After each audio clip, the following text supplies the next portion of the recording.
আমাকে মাফ করে দেন। আমি আর কোনো অন্যায় করব না। ভুল হয়ে গেছে, আর কখনো না, প্লিজ। আগেও একবার সুযোগ দিয়েছিলাম, কিন্তু কথা শুনিস নাই। তুই ভেবেছিলি সব কিছু পার পেয়ে যাবি। না না, আর হবে না। আমি বদলে যাব। এইবার আমাকে ছেড়ে দেন। এনকে কাউকে ক্ষমা করে না। অন্যায়ের শাস্তি মৃত্যু। না প্লিজ, আমাকে মাফ করে দেন। আমার পরিবার আছে, বাচ্চা আছে। আমি আর কিছু করব না। এই শহরটা খুব অদ্ভুত। এখানে মানুষ হাসে, কিন্তু সেই হাসির আড়ালে লুকিয়ে থাকে হাজার টাকার না। আর আমি তো সেই মানুষগুলোর একজন, যে প্রতিদিন নিজের কষ্টকে লুকিয়ে রেখে অন্যদের দরজায় খাবার পৌঁছে দেয়। হ্যাঁ, আমি নিলয়। সবাই আমাকে চেনে একটা সাধারণ ফুড ডেলিভারি বয় হিসেবে। হাতে একটা ব্যাগ, মুখে ক্লান্ত হাসি, সারাদিন রোদ বৃষ্টি মাথায় নিয়ে দৌড়ানো এক ছেলে। কিন্তু কেউ জানে না এই হাসির পেছনে কতটা অন্ধকার লুকিয়ে আছে। কেউ জানে না এই হাত শুধু খাবারের প্যাকেটেই না, রক্তের হিসাবও বয়ে বেড়ায়। একসময় আমিও স্বপ্ন দেখতাম, একটা ছোট পরিবার, মায়ের হাসি, বাবার আদর।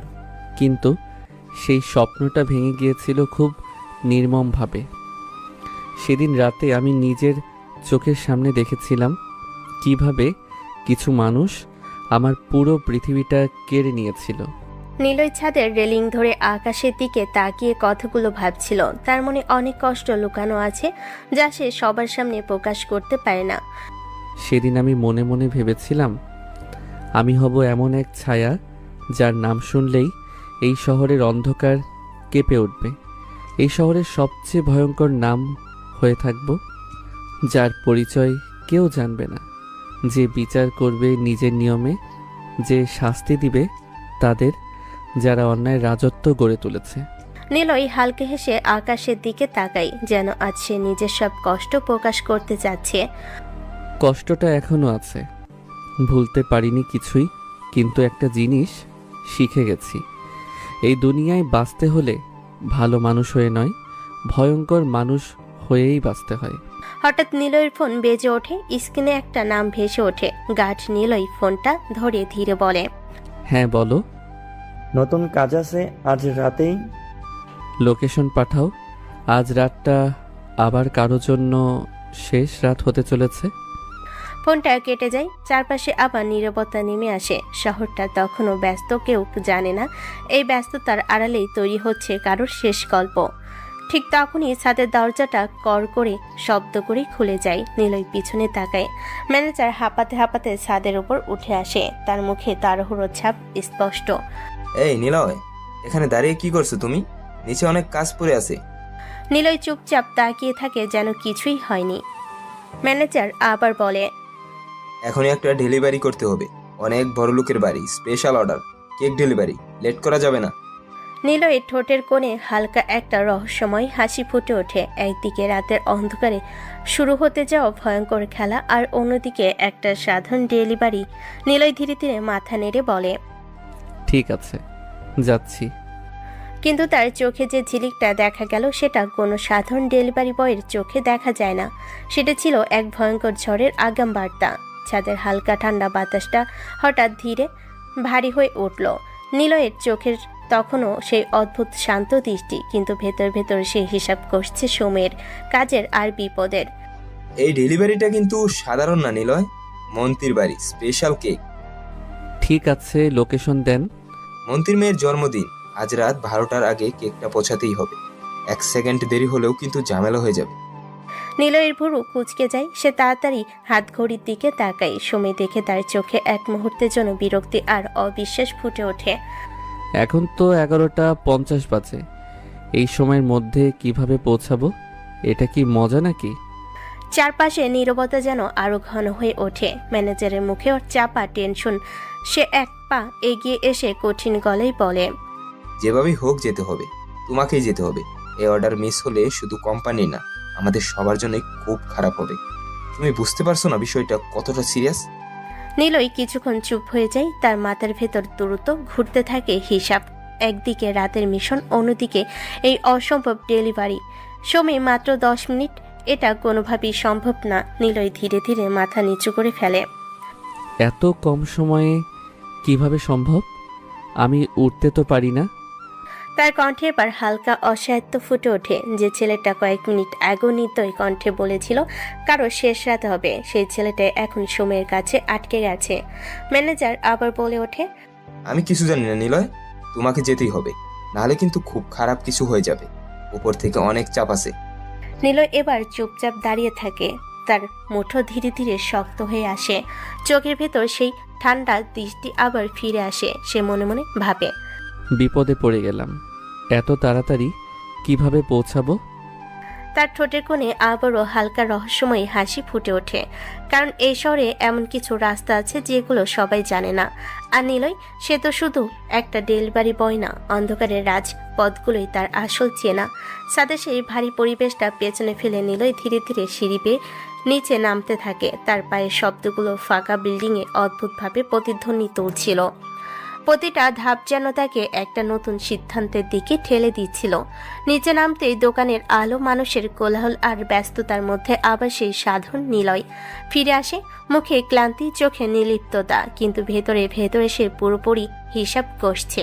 কাউন্টার থেকে কেকটা হাতে নিয়ে একবার তাকাল বড় একটা বক্স, সুন্দর করে প্যাক করা, যার ভেতরে শুধু কেক না, তার আজকের রাতের ভাগ্য যেন লুকিয়ে আছে। নিলয় পকেট থেকে ফোন বের করলো, চারপাশে একবার তাকিয়ে নিশ্চিত হলো কেউ খেয়াল করছে না। তারপর দ্রুত একটা ছোট্ট মেসেজ টাইপ করলো, 5 মিনিট, গাড়ি রেডি রাখো। সেন্ট মেসেজ পাঠানো মাত্রই তার চোখের দৃষ্টি বদলে গেল। সে ধীরে ধীরে দোকান থেকে বের হয়ে রাস্তার দিকে হাঁটতে লাগলো। রাত তখন প্রায় 12টার কাছাকাছি।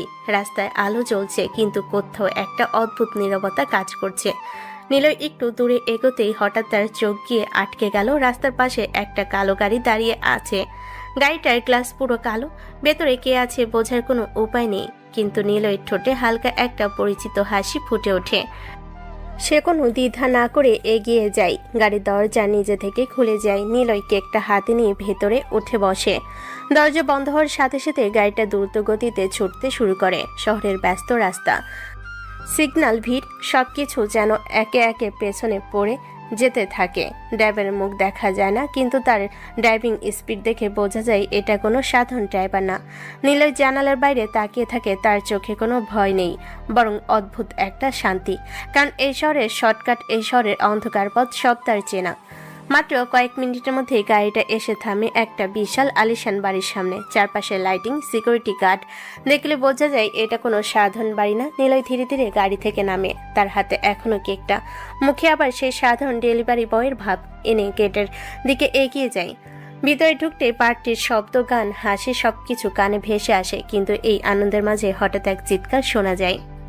এই, এখন আসার সময় পেয়েছো তুমি?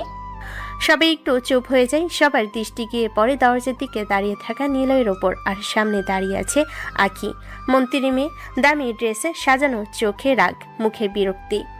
আঁখি দ্রুত নিলয়ের সামনে এসে দাঁড়ায়। এত দেরি কেন? হ্যাঁ, তুমি জানো এটা কত ইম্পর্টেন্ট ছিল? আমার জন্মদিনের কেক, আর তুমি এখন আসছো। তার কণ্ঠে স্পষ্ট রাগ আর অহংকার। নিলয় কিছুক্ষণ চুপচাপ তাকিয়ে থাকে তার দিকে। তার চোখে এক সেকেন্ডের জন্য অন্যরকম একটা ঝিলিক দেখা যায়, যেন এই মেয়েটার সাথে তার গল্প এখানেই শেষ না, বরং এটাই শুরু। নিলয় ধীরে বলে, রাস্তা একটু ব্যস্ত ছিল, তাই দেরি হয়ে গেল। চারপাশের আলো, গান, হাসি সবকিছু হঠাৎ যেন থেমে গেল। সবাই তাকিয়ে আছে এক দৃশ্যের দিকে। একদিকে সাধারণ একটা ডেলিভারি বয়, আর অন্যদিকে ক্ষমতাবান বাড়ির একমাত্র আদুরে মেয়ে, যার রাগ মানে ঝড়। আঁখি এক পা এগিয়ে আসে, তার চোখে আগুন, ঠোঁট শক্ত করে চেপে ধরে রাখা। আমি কোনো অজুহাত শুনতে চাই না, একদম না। তোমার দেরি করার কোনো অধিকার নেই। তুমি জানো এটা কত ইম্পর্টেন্ট ছিল আমার জন্য? তার গলার শব্দে স্পষ্ট অপমান আর রাগ মিশে আছে। চারপাশে দাঁড়িয়ে থাকা অতিথিরা চাপা গুঞ্জন তুলতে শুরু করে। নিলয় চুপচাপ দাঁড়িয়ে থাকে। তার হাতে এখনো কেকের বক্সটা, কিন্তু তার চোখে সেগুলো একদম স্থির, ঠান্ডা, যেন এই রাগ তার উপর কোনো প্রভাবই ফেলছে না। নিলয় ধীরে মাথা তুলে তাকায়। আমার দোষ নাই, ম্যানেজার আমাকে মাত্র 10 মিনিট আগে পাঠিয়েছে। এত কম সময়ে আসা সহজ ছিল না। তার কণ্ঠে না আছে ভয়, না আছে তাড়াহুড়ো, শান্ত কিন্তু অদ্ভুতভাবে দৃঢ়, যেন সে কারোর সামনে জবাব দিচ্ছে না, বরং শুধু একটা তথ্য জানাচ্ছে। আখির চোখ আরো লাল হয়ে ওঠে, সে যেন এমন জবাব আশা করেনি। কি বললে? আবার মুখে মুখে তর্ক করো? সে এক ঝটকের সামনে এগিয়ে আসে, চারপাশে দাঁড়িয়ে থাকা সবাই নিঃশ্বাস আটকে রাখে। তোমার মতো একটা ডেলিভারি বয় আমার সাথে তর্ক করছে, তোমার সাহস তো কম না? তোমার চাকরি খেয়ে দিব আমি। এক কল দিলেই না তুমি কাল থেকে রাস্তায়, বুঝেছো? নিলয় কয়েক সেকেন্ড চুপ থাকে, তার চোখে এক মুহূর্তের জন্য অদ্ভুত একটা ঝিলিক দেখা যায়, যেন এই হুমকি তার কাছে একদম মূল্যহীন এবং মজার। নিলয় ধীরে ধীরে এক পা এগিয়ে আসে, তার কণ্ঠ আগের মতো শান্ত, কিন্তু এবার সেই শান্তির ভেতরে লুকিয়ে আছে একটা কিছু গভীর, ভয়ঙ্কর। চাকরি? সে হালকা হেসে কেকটা সামনে বাড়িয়ে দেয়। এই চাকরিটা থাক বা না থাক আমার কিছু যায় আসে না, কিন্তু কেকটা আগে নিয়ে নিন। আপনার পার্টি তো থেমে গেছে। চারপাশে ফিসফাস শুরু হয়ে যায়। এই ছেলেটা, সে কি বুঝতে পারছে না কার সাথে কথা বলছে, নাকি সে বুঝেও ভয় পাচ্ছে না? আকি কয়েক সেকেন্ড তাকিয়ে থাকে নিলয়ের দিকে। তার রাগ এখনো আছে, কিন্তু সেই রাগের মাঝে এক ফোঁটা কৌতূহল জন্ম নেয়। এই ছেলেটা অন্যদের মতো না, একদমই আলাদা। পরিস্থিতি কিছুক্ষণ আগেও আগুনের মতো উত্তপ্ত ছিল, কিন্তু সেই আগুনের মাঝে নিলয় একদম শান্তভাবে কেকের বক্সটা আখির হাতে তুলে দিল। তার চোখে না ছিল কোনো ভয়, না ছিল কোনো অনুনয়, শুধু একটা অদ্ভুত নির্লিপ্ততা, যেন এই পুরো ঘটনাটা তার কাছে খুবই সাধারণ কিছু। নিলয় ধীরে বলে, আপনার কেক, হ্যাপি বার্থডে। এই ছোট্ট কথা, কিন্তু কণ্ঠে কোনো আবেগ নেই। তারপর আর এক মুহূর্ত দাঁড়ালো না, সে পিছন ফিরে হাঁটতে শুরু করলো। না কোনো দুঃখ, না কোনো ভয়, না কোনো ব্যাখ্যা, শুধু হেঁটে চলে যাওয়া। যেন এই বিশাল আলিশান বাড়ি, এই ক্ষমতা, এই রাগ কিছুই তার কাছে গুরুত্বপূর্ণ না। আখি স্থির হয়ে দাঁড়িয়ে থাকে, তার হাতে কেকের বক্স, কিন্তু তার দৃষ্টি আটকে আছে নিলয়ের পেছনে যাওয়া ছায়াটার দিকে। তার ভেতরে হঠাৎ করে অদ্ভুত একটা অনুভূতি কাজ করে, রাগ, অপমান আর কিছুটা অজানা কষ্ট, কারণ এতদিনে কেউ তাকে এভাবে ইগনোর করার সাহস দেখায়নি। আখি মনে মনে বলে, আমাকে ইগনোর করলো, আমার সাথে এভাবে কথা বলে চলে গেল। তার চোখ ধীরে ধীরে আরো কঠিন হয়ে ওঠে, ঠোঁট শক্ত করে চেপে ধরে। এর সত্য আমি নেবই নেব, অবশ্যই নেব। ঠিক তখনই আশেপাশে আবার গান বেজে ওঠে, পার্টির আলো ঝলমল করতে শুরু করে, কেকটা টেবিলে রাখা হয়, সবাই আবার আনন্দে মেতে ওঠে। কিন্তু আখির ভেতরে ঝড়টা এখনো থামেনি। কিছুক্ষণ পর আখির কয়েকজন বান্ধবী তার কাছে এগিয়ে এসে দাঁড়ায়, তার মুখে কৌতূহল আর একটু মজা করার ভাব। কি রে আখি, একটা সাধারণ ডেলিভারি বয় সেই তোর সাথে তর্ক করে চলে গেল? কথাটা শুনেই আখি চোখ আবার জ্বলে ওঠে, তার ভেতরে রাগ যেন নতুন করে জ্বলে ওঠে আরো তীব্রভাবে। বান্ধবী আবার হেসে বলে, সিরিয়াসলি? তোর মতো কারোর সাথে এমন ব্যবহার? আমি তো বিশ্বাসই করতে পারতেছি না। চারপাশে কয়েকজন হালকা হেসে ওঠে, যদিও তারা মজা করছে, কিন্তু এই হাসিটাই আখির অহংকারে আগুন ঢেলে দেয়। আখির মুঠো শক্ত হয়ে যায়, তার চোখে স্পষ্ট অপমানের ছাপ। ওকে আমি ছাড়বো না, কোনোভাবেই না। তার কণ্ঠে এবার প্রতিশোধের আগুন। সে হয়তো এখনো জানে না যার বিরুদ্ধে সে রাগ জমাচ্ছে সে কোনো সাধারণ ডেলিভারি বয় না, সে এক ঝড় যার ছোঁয়ায় পুরো পৃথিবী বদলে যেতে পারে। আখির চোখে তখনও রাগের আগুন জ্বলছে, তার বুকের ভেতরটা যেন অপমান আর অভিমানে তৈরি হয়ে আছে। চারপাশে আলো, গান, মানুষের হাসি, সবকিছু ঠিক আগের মতোই চলছে, কিন্তু তার ভেতরে ঝড়টা কিছুতেই থামছে না। ঠিক তখনই তার এক বান্ধবী এগিয়ে এসে হাতটা আলতো করে ধরে। এই আখি, এত সিরিয়াস হয়ে আছিস কেন? চল এখন কেক কাট, না হলে কিন্তু পুরো জন্মদিনটাই মাটি হয়ে যাবে। আখি চুপ করে থাকে, চোখ নামিয়ে ফেলে, কিন্তু বান্ধবী থামে না। সে একটু হেসে বলে, একটা সাধারণ ছেলের জন্য এত আনন্দ নষ্ট করার কোনো মানে হয়? ওকে ভুলে যা, আজ তোর দিন, এনজয় কর। কথাগুলো শুনে আখি গভীর একটা শ্বাস নেয়, নিজেকে শান্ত করার চেষ্টা করে, তারপর ধীরে ধীরে মাথা তোলে। চোখে এখনো রাগ আছে, কিন্তু সে সেটা লুকিয়ে ফেলে, কারণ সে জানে এত মানুষের সামনে নিজের দুর্বলতা দেখানো মানে নিজেকে ছোট করা। কেকটা টেবিলের মাঝে রাখা হয়, চারপাশে সবাই জড়ো হয়, লাইটগুলো একটু ডিম করা হয়, মোমবাতিগুলো জ্বলে ওঠে, সবাই একসাথে গাইতে শুরু করে হ্যাপি বার্থডে টু ইউ। আঁখি চোখ বন্ধ করে কয়েক সেকেন্ড দাঁড়িয়ে থাকে, মনে মনে কিছু একটা চাই, হয়তো প্রতিশোধ, হয়তো শান্তি। তারপর এক ফু দিয়ে মোমগুলো নিভিয়ে দেয়। চারপাশে হাততালির শব্দ ভেসে ওঠে। সে ধীরে ধীরে কেক কাটে, এক টুকরো কেক তুলে প্রথমে তার বাবার দিকে বাড়িয়ে দেয়। তার বাবা একজন প্রভাবশালী মন্ত্রী, গম্ভীর মুখে মেয়ের দিকে তাকিয়ে হালকা হাসে। তার পাশে দাঁড়িয়ে আছে আরো অনেক বড় বড় মন্ত্রীরা, দেশের ক্ষমতাবান মানুষ, সবাই ফর্মাল ড্রেসে, কথা, হাসি, রাজনীতি সব মিলিয়ে এক অন্যরকম পরিবেশ। কেক কাটার পর সবাই একে একে খেতে শুরু করে, হাসি ঠাট্টা, ছবি তোলা, গান সব মিলিয়ে পার্টি জমে ওঠে। বাইরে থেকে দেখলে মনে হবে এটা একটা নিখুঁত সুখের রাত, কিন্তু এই আলো ঝলমলে পার্টির মাঝে কোথাও একটা অদৃশ্য অন্ধকার লুকিয়ে আছে। আর সেই অন্ধকারের নাম নিলয়, যে এই মুহূর্তে হয়তো আরেকটা খেলায় ব্যস্ত। আর আঁখি, সে হাসছে, কিন্তু তার মনের ভেতর একটা প্রশ্ন ঘুরপাক খাচ্ছে। ছেলেটা আসলে কি? কেন এত স্পষ্ট ভাষায় কথা বলার সাহস দেখালো? এদিকে আলোয় ঝলমলে পার্টি সেই কোলাহল থেকে অনেক দূরে, শহরের অন্য প্রান্তে অন্ধকারে ঢাকা এক নির্জন রাস্তা ধরে এগিয়ে যাচ্ছে একটা বাইক। বাইকের হেলমেট কেটে দিচ্ছে রাতের ঘন অন্ধকার, আর সেই বাইক চালাচ্ছে নিলয়। তার মুখে এখন আর সেই সাধারণ ডেলিভারি বয়ের ক্লান্ত ভাব নেই, চোখে ফিরে এসেছে সেই ঠান্ডা নির্দয়ী দৃষ্টি, যে দৃষ্টি দেখে মানুষ কেঁপে ওঠে। পার্টি থেকে বের হওয়ার পর এক মুহূর্ত দেরি করেনি সে। তার কাজ তার আসল পরিচয়, সেটা তাকে আবার টেনে নিয়ে এসেছে এই অন্ধকার জগতে। কিছুক্ষণ পর বাইকটা এসে থামে একটা পুরনো বিশাল গুদামের সামনে। চারপাশে নির্জনতা, দুয়ে কয়েকটা স্ট্রিট লাইট ঝিমিয়ে ঝিমিয়ে চলছে। গুদামের গেটটা বিশাল, লোহার বাইরে দাঁড়িয়ে আছে কয়েকজন লোক। নিলয় বাইক থেকে নামে, ধীরে ধীরে গেটের দিকে এগিয়ে যায়। তার পায়ের শব্দ, গুমট নীরবতা স্পষ্ট শোনা যায়।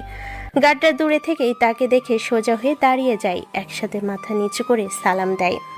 সালাম বস।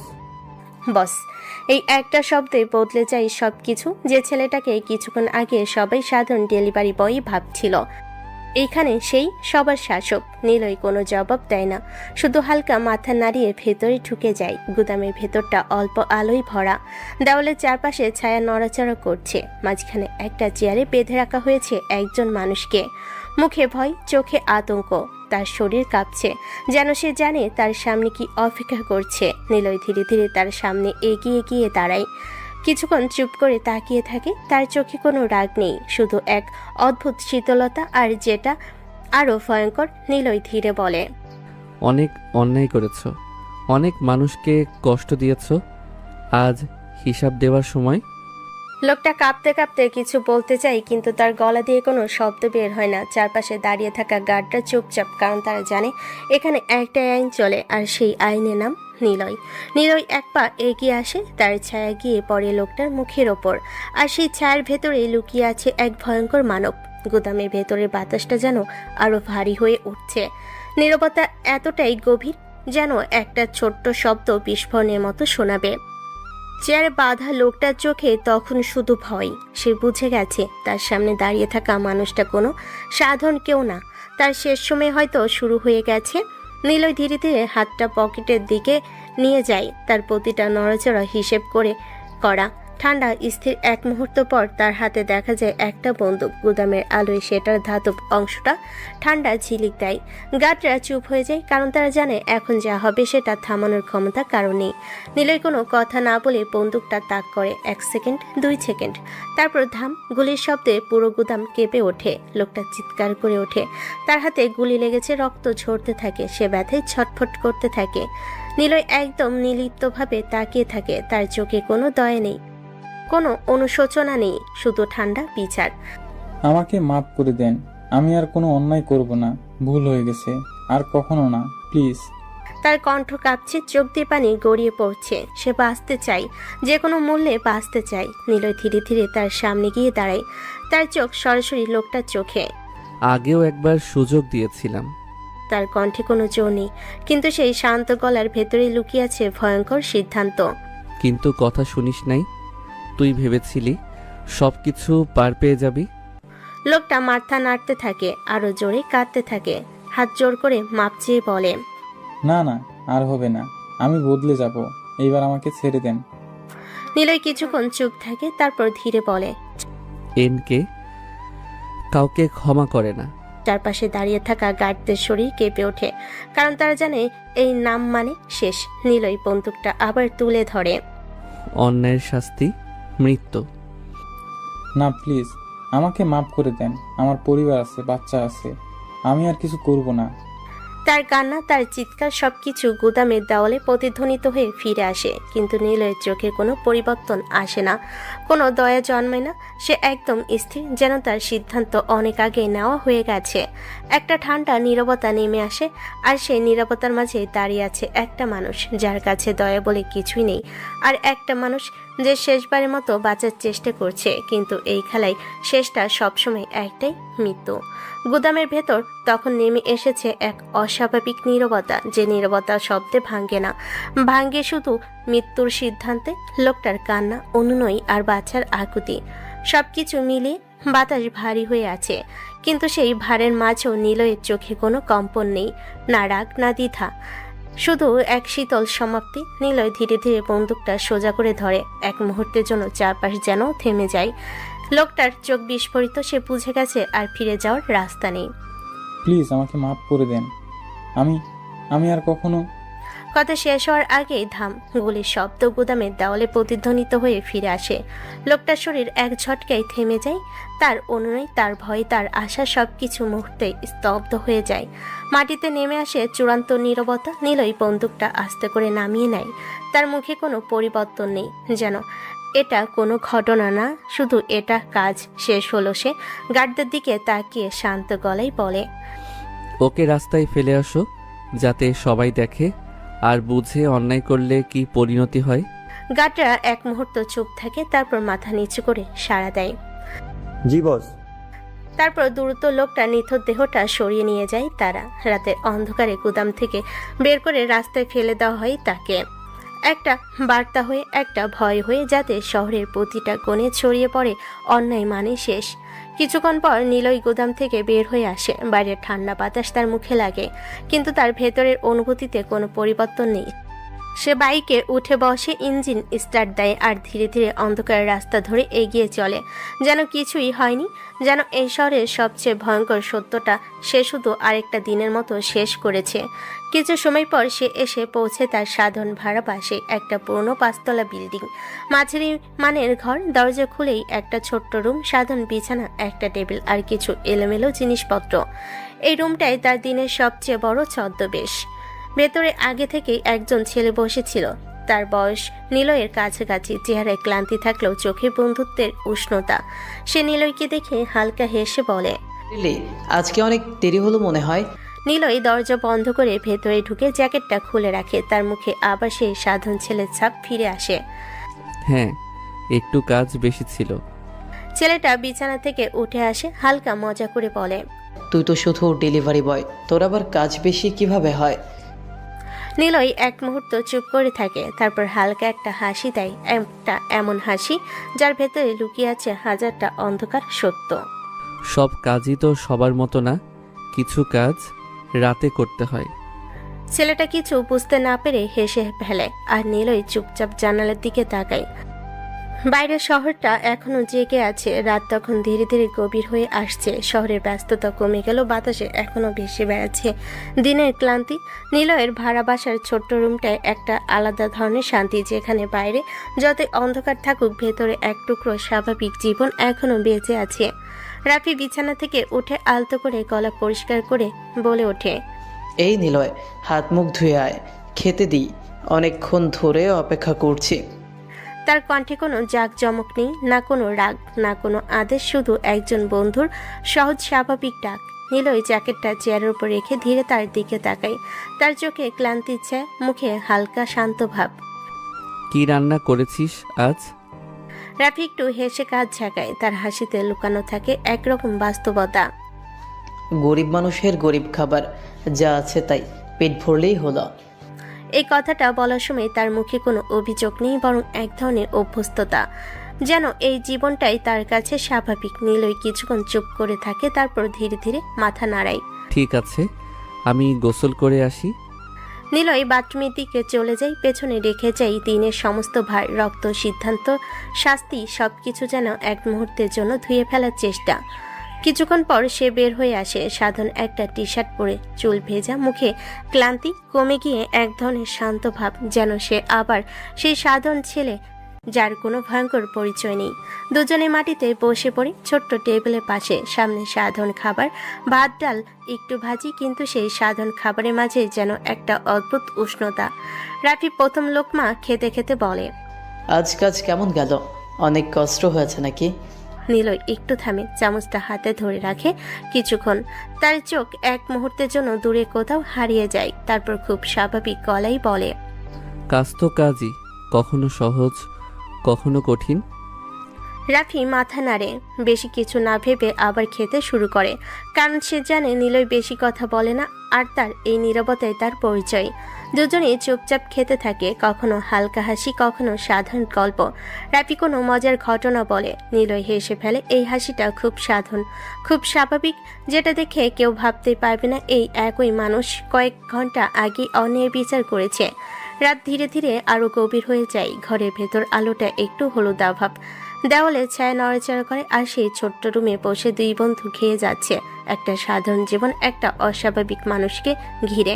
রাত যত গভীর হয় ততই শহরের শব্দগুলো ধীরে ধীরে নিস্তব্ধ হয়ে আসে, আলো নিভে যায়, রাস্তাগুলো ফাঁকা হয়ে যায়, আর মানুষের ব্যস্ত জীবন থেমে যায় ঘুমের ভেতর। নিলয়ের ছোট্ট রুমে তখন এক অদ্ভুত শান্ত পরিবেশ। দুজন বন্ধু দিনের ক্লান্তি বলে একসাথে শুয়ে পড়েছে, কিন্তু শান্ত রাতের ভেতরও কিছু মানুষ ঘুমায় না, কারণ তাদের মাথায় ঘুরতে থাকে হাজারটা অচেনা ভাবনা। নিলয় বিছানায় শুয়ে চোখ বন্ধ করে। ঘরে লাইটটা মৃদু জ্বলছে, রাফির নিঃশ্বাসের শব্দ ধীরে ধীরে ভারী হয়ে এসেছে। সে প্রায় ঘুমিয়ে পড়েছে, কিন্তু নিলয়ের চোখে ঘুম নেই। তার চোখের সামনে ভেসে উঠছে আজকের রাতের মুখগুলো। আলো ঝলমলে পাটি, রাগী মেয়েটা, অহংকার ভরা দৃষ্টি। আখি নামটা মনে পড়তে নিলয়ের ঠোঁটে এক অদ্ভুত শীতল হাসি ফুটে ওঠে। সে মনে মনে বলে, বড়লোক বাবার অহংকারী মেয়ে। তার কণ্ঠে কোনো রাগ নেই, বরং এক ধরনের অবজ্ঞা, যেন এই নামটা তার কাছে খুবই সাধারণ কিছু, কিন্তু অজানা কারণে সেই মুখটা বারবার তার মনে ফিরে আসছে। পাশে শুয়ে থাকা রাফি নড়ে চড়ে উঠে আধো ঘুমে বলে, নিলয় ঘুমাস না, কাল আবার কাজ আছে। নিলয় ধীরে মাথা ঘুরিয়ে তার দিকে তাকায়, তারপর হালকা গলায় বলে, ঘুম আসছে, চেষ্টা করছি। রাফি আবার একবার হেসে নেয়, তারপর ধীরে ধীরে ঘুমের গভীরে হারিয়ে যায়। নিলয় আবার ছাদের দিকে তাকিয়ে থাকে, তার চোখ ধীরে ধীরে ভারী হয়ে আসে, আর কিছুক্ষণ পর ঘুমের অন্ধকারে হারিয়ে যায় সে। কিন্তু ভোরের আলো ফুটতেই শহরটা আর আগের মতো থাকে না। টিভি স্ক্রিন, মোবাইল নিউজ, পত্রিকার হেডলাইন, সব জায়গায় শুধু একটাই খবর, শহরে বড় ব্যবসায়ী খুন। একটা ভয়ঙ্কর নীরবতা ছড়িয়ে পড়ে পুরো শহর জুড়ে। মানুষ আতঙ্কে একে অপরের দিকে তাকায়। কে করেছে, কেন করেছে, কিছুই পরিষ্কার না, শুধু একটা নাম বারবার ঘুরছে, এনকে। পুলিশ রিপোর্টে বলা হয়, ঘটনাস্থলে কোনো স্পষ্ট প্রমাণ নেই, না কোনো সাক্ষী, না কোনো ক্লু, শুধু একটা ঠান্ডা বার্তা রেখে গেছে কেউ। আর সেই নামটাই আতঙ্ক হয়ে দাঁড়ায় শহরের জন্য, কারণ এনকে। এই প্রশ্নের কোনো উত্তর কারোর কাছে নেই। নিউজে বিশ্লেষকরা কথা বলছে, রাজনৈতিক মহলে চাপা উত্তেজনা, ব্যবসায়ীদের মধ্যে ভয়, সবটাই শুধু একটাই কথা বলছে, এটা কোনো সাধারণ খুন না, এটা একটা বার্তা, কিন্তু কার কাছ থেকে কেউ জানে না। আর শহরের এক ছোট্ট রুমে নিলয় তখনও ঘুমে, তার মুখে কোনো পরিবর্তন নেই, যেন এই বিশাল শহরের আলোড়ন তার ঘুমকে স্পর্শ করতে পারে না, কারণ তার কাছে এই খবর নতুন কিছু না, বরং আরেকটা সাধারণ রাতের ফলাফল। ভোরের নরম আলো ধীরে ধীরে জানালার ফাঁক দিয়ে ঘরের ভেতরে ঢুকে পড়ে। রাতের অন্ধকার, গোপন রহস্য আর ভয়ঙ্কর ঘটনাগুলো যেন সকালের আলোয় মুছে যেতে চায়, কিন্তু কিছু সত্য কখনোই মুছে যায় না। নিলয়ের চোখ ধীরে ধীরে খুলে যায়, কিছুক্ষণ ছাদের দিকে তাকিয়ে থাকে, তারপর ধীরে উঠে বসে। এত বেলা হয়ে গেছে, কাজে যেতে হবে, দ্রুত কিছু নাস্তা বানাতে হবে। মুখে আবার সেই সাধারণ দিনের ছাপ, যেন রাতের সবকিছু ছিল শুধু একটা স্বপ্ন। পাশে তাকিয়ে দেখে রাফি এখনো ঘুমাচ্ছে। নিলয় হালকা করে হাসে, তারপর আস্তে করে উঠে রান্নাঘরের দিকে যায়। ছোট চুলায় পানি বসায়, ডিম ভাজে আর দুটো রুটি বানায়। খুব সাধারণ একটা নাস্তা, কিন্তু সেই সাধারণতার মধ্যে একটি শান্তি লুকিয়ে আছে। কিছুক্ষণ পর রাফিও উঠে পড়ে, চোখ ঘষতে ঘষতে এসে বলে, আজ তো দেখি তুই শেফ হয়ে গেছিস। নিলয় হালকা হেসে প্লেটটা তার সামনে এগিয়ে দেয়, তারপর শান্ত কণ্ঠে বলে, যা আছে তাই খেয়ে নে। দুজনেই একসাথে বসে নাস্তা করতে থাকে। রাফি মাঝে মাঝে মজা করে, নিলয়ও হালকা হাসে। এই সময়টাই তারা শুধু দুজন মানুষ না, কোনো ভয় নেই, কোনো রহস্য নেই, শুধু বন্ধুত্ব আর সাধারণ জীবন। নাস্তা শেষ করে দুজনেই নিজেদের কাজে বের হওয়ার প্রস্তুতি নেয়। নিলয় তার ব্যাগটা কাঁধে তুলে নেয়, মুখে আবার সে ক্লান্ত ডেলিভারি বয়ের ভাব, আর ভেতরে লুকিয়ে রাখে অন্য পরিচয়। কিছুক্ষণ পর সে পৌঁছে যায় তার কাজের জায়গায়। দোকানের ভেতর তখন আগের মতোই ব্যস্ততা, অর্ডার, প্যাকেট, মানুষের চিৎকার, সবকিছু মিলিয়ে এক বিশৃঙ্খল পরিবেশ। ম্যানেজার তাকে ডাক দেয়। নিলয়, আজ কিন্তু অনেক ডেলিভারি আছে, সব জায়গায় ঘুরে ঘুরে দিতে হবে, লেট করা যাবে না। নিলয় মাথা নাড়িয়ে ব্যাগটা নেয়, তারপর একটার পর একটা অর্ডার নিতে শুরু করে। ঠিক তখনই ম্যানেজার হঠাৎ গলা নামিয়ে বলে, শুনেছিস? নিলয় থেমে যায়। ম্যানেজার চারপাশে তাকিয়ে বলে, এই এনকে আবার একজনকে খুন করেছে, পুরো শহর তুলপাড়, পুলিশ কিছুই করতে পারছে না, ভয়ঙ্কর একটা লোক মনে হয়। নিলয়ের চোখ এক সেকেন্ডের জন্য অদ্ভুত একটা ঝিলিক খেলে যায়, কিন্তু সে সেটা লুকিয়ে ফেলে। মুখে একদম স্বাভাবিক ভাব এনে বলে, পাপী মানুষকে দুনিয়া থেকে কমিয়ে দেওয়াই ভালো। তার কণ্ঠে কোনো উত্তেজনা নেই, শুধু একটা সাধারণ মন্তব্য, কিন্তু সেই কথার ভেতর লুকিয়ে আছে এক ভয়ঙ্কর সত্য, যেটা কেউ বুঝতে পারে না। ম্যানেজার হালকা হেসে বলে, তা ঠিকই বলেছ, কিন্তু এসব থেকে দূরে থাকাই ভালো। আমাদের মতো সাধারণ মানুষের এসব নিয়ে মাথা ঘামানোর দরকার নেই। নিলয় কোনো উত্তর দেয় না, শুধু হালকা হাসে, তারপর আবার কাজে ব্যস্ত হয়ে পড়ে। কিন্তু তার চোখের ভেতরে যে অন্ধকারটা লুকিয়ে আছে তা একদিন পুরো শহরকে গ্রাস করবে, আর তখন সবাই জানতে পারবে এনকে কে। দোকানের ভেতরে ব্যস্ততা যেন ধীরে ধীরে আরো বেড়ে চলেছে। একটার পর একটা অর্ডার আসছে, মানুষের চিৎকার, প্যাকেটের শব্দ, ফোনে রিং, সব মিলিয়ে এক বিশৃঙ্খল পরিবেশ। আর সেই বিশৃঙ্খলার মাঝে দাঁড়িয়ে আছে নিলয়, মুখে সাধারণ ক্লান্তি, কিন্তু কাজের প্রতি এক অদ্ভুত মনোযোগ। সে একটার পর একটা খাবারের প্যাকেট গুছিয়ে নেয়, সাবধানে ব্যাগে রাখে, প্রতিটা জিনিস ঠিকঠাক আছে কিনা চেক করে, কারণ ভুল করার সুযোগ নেই।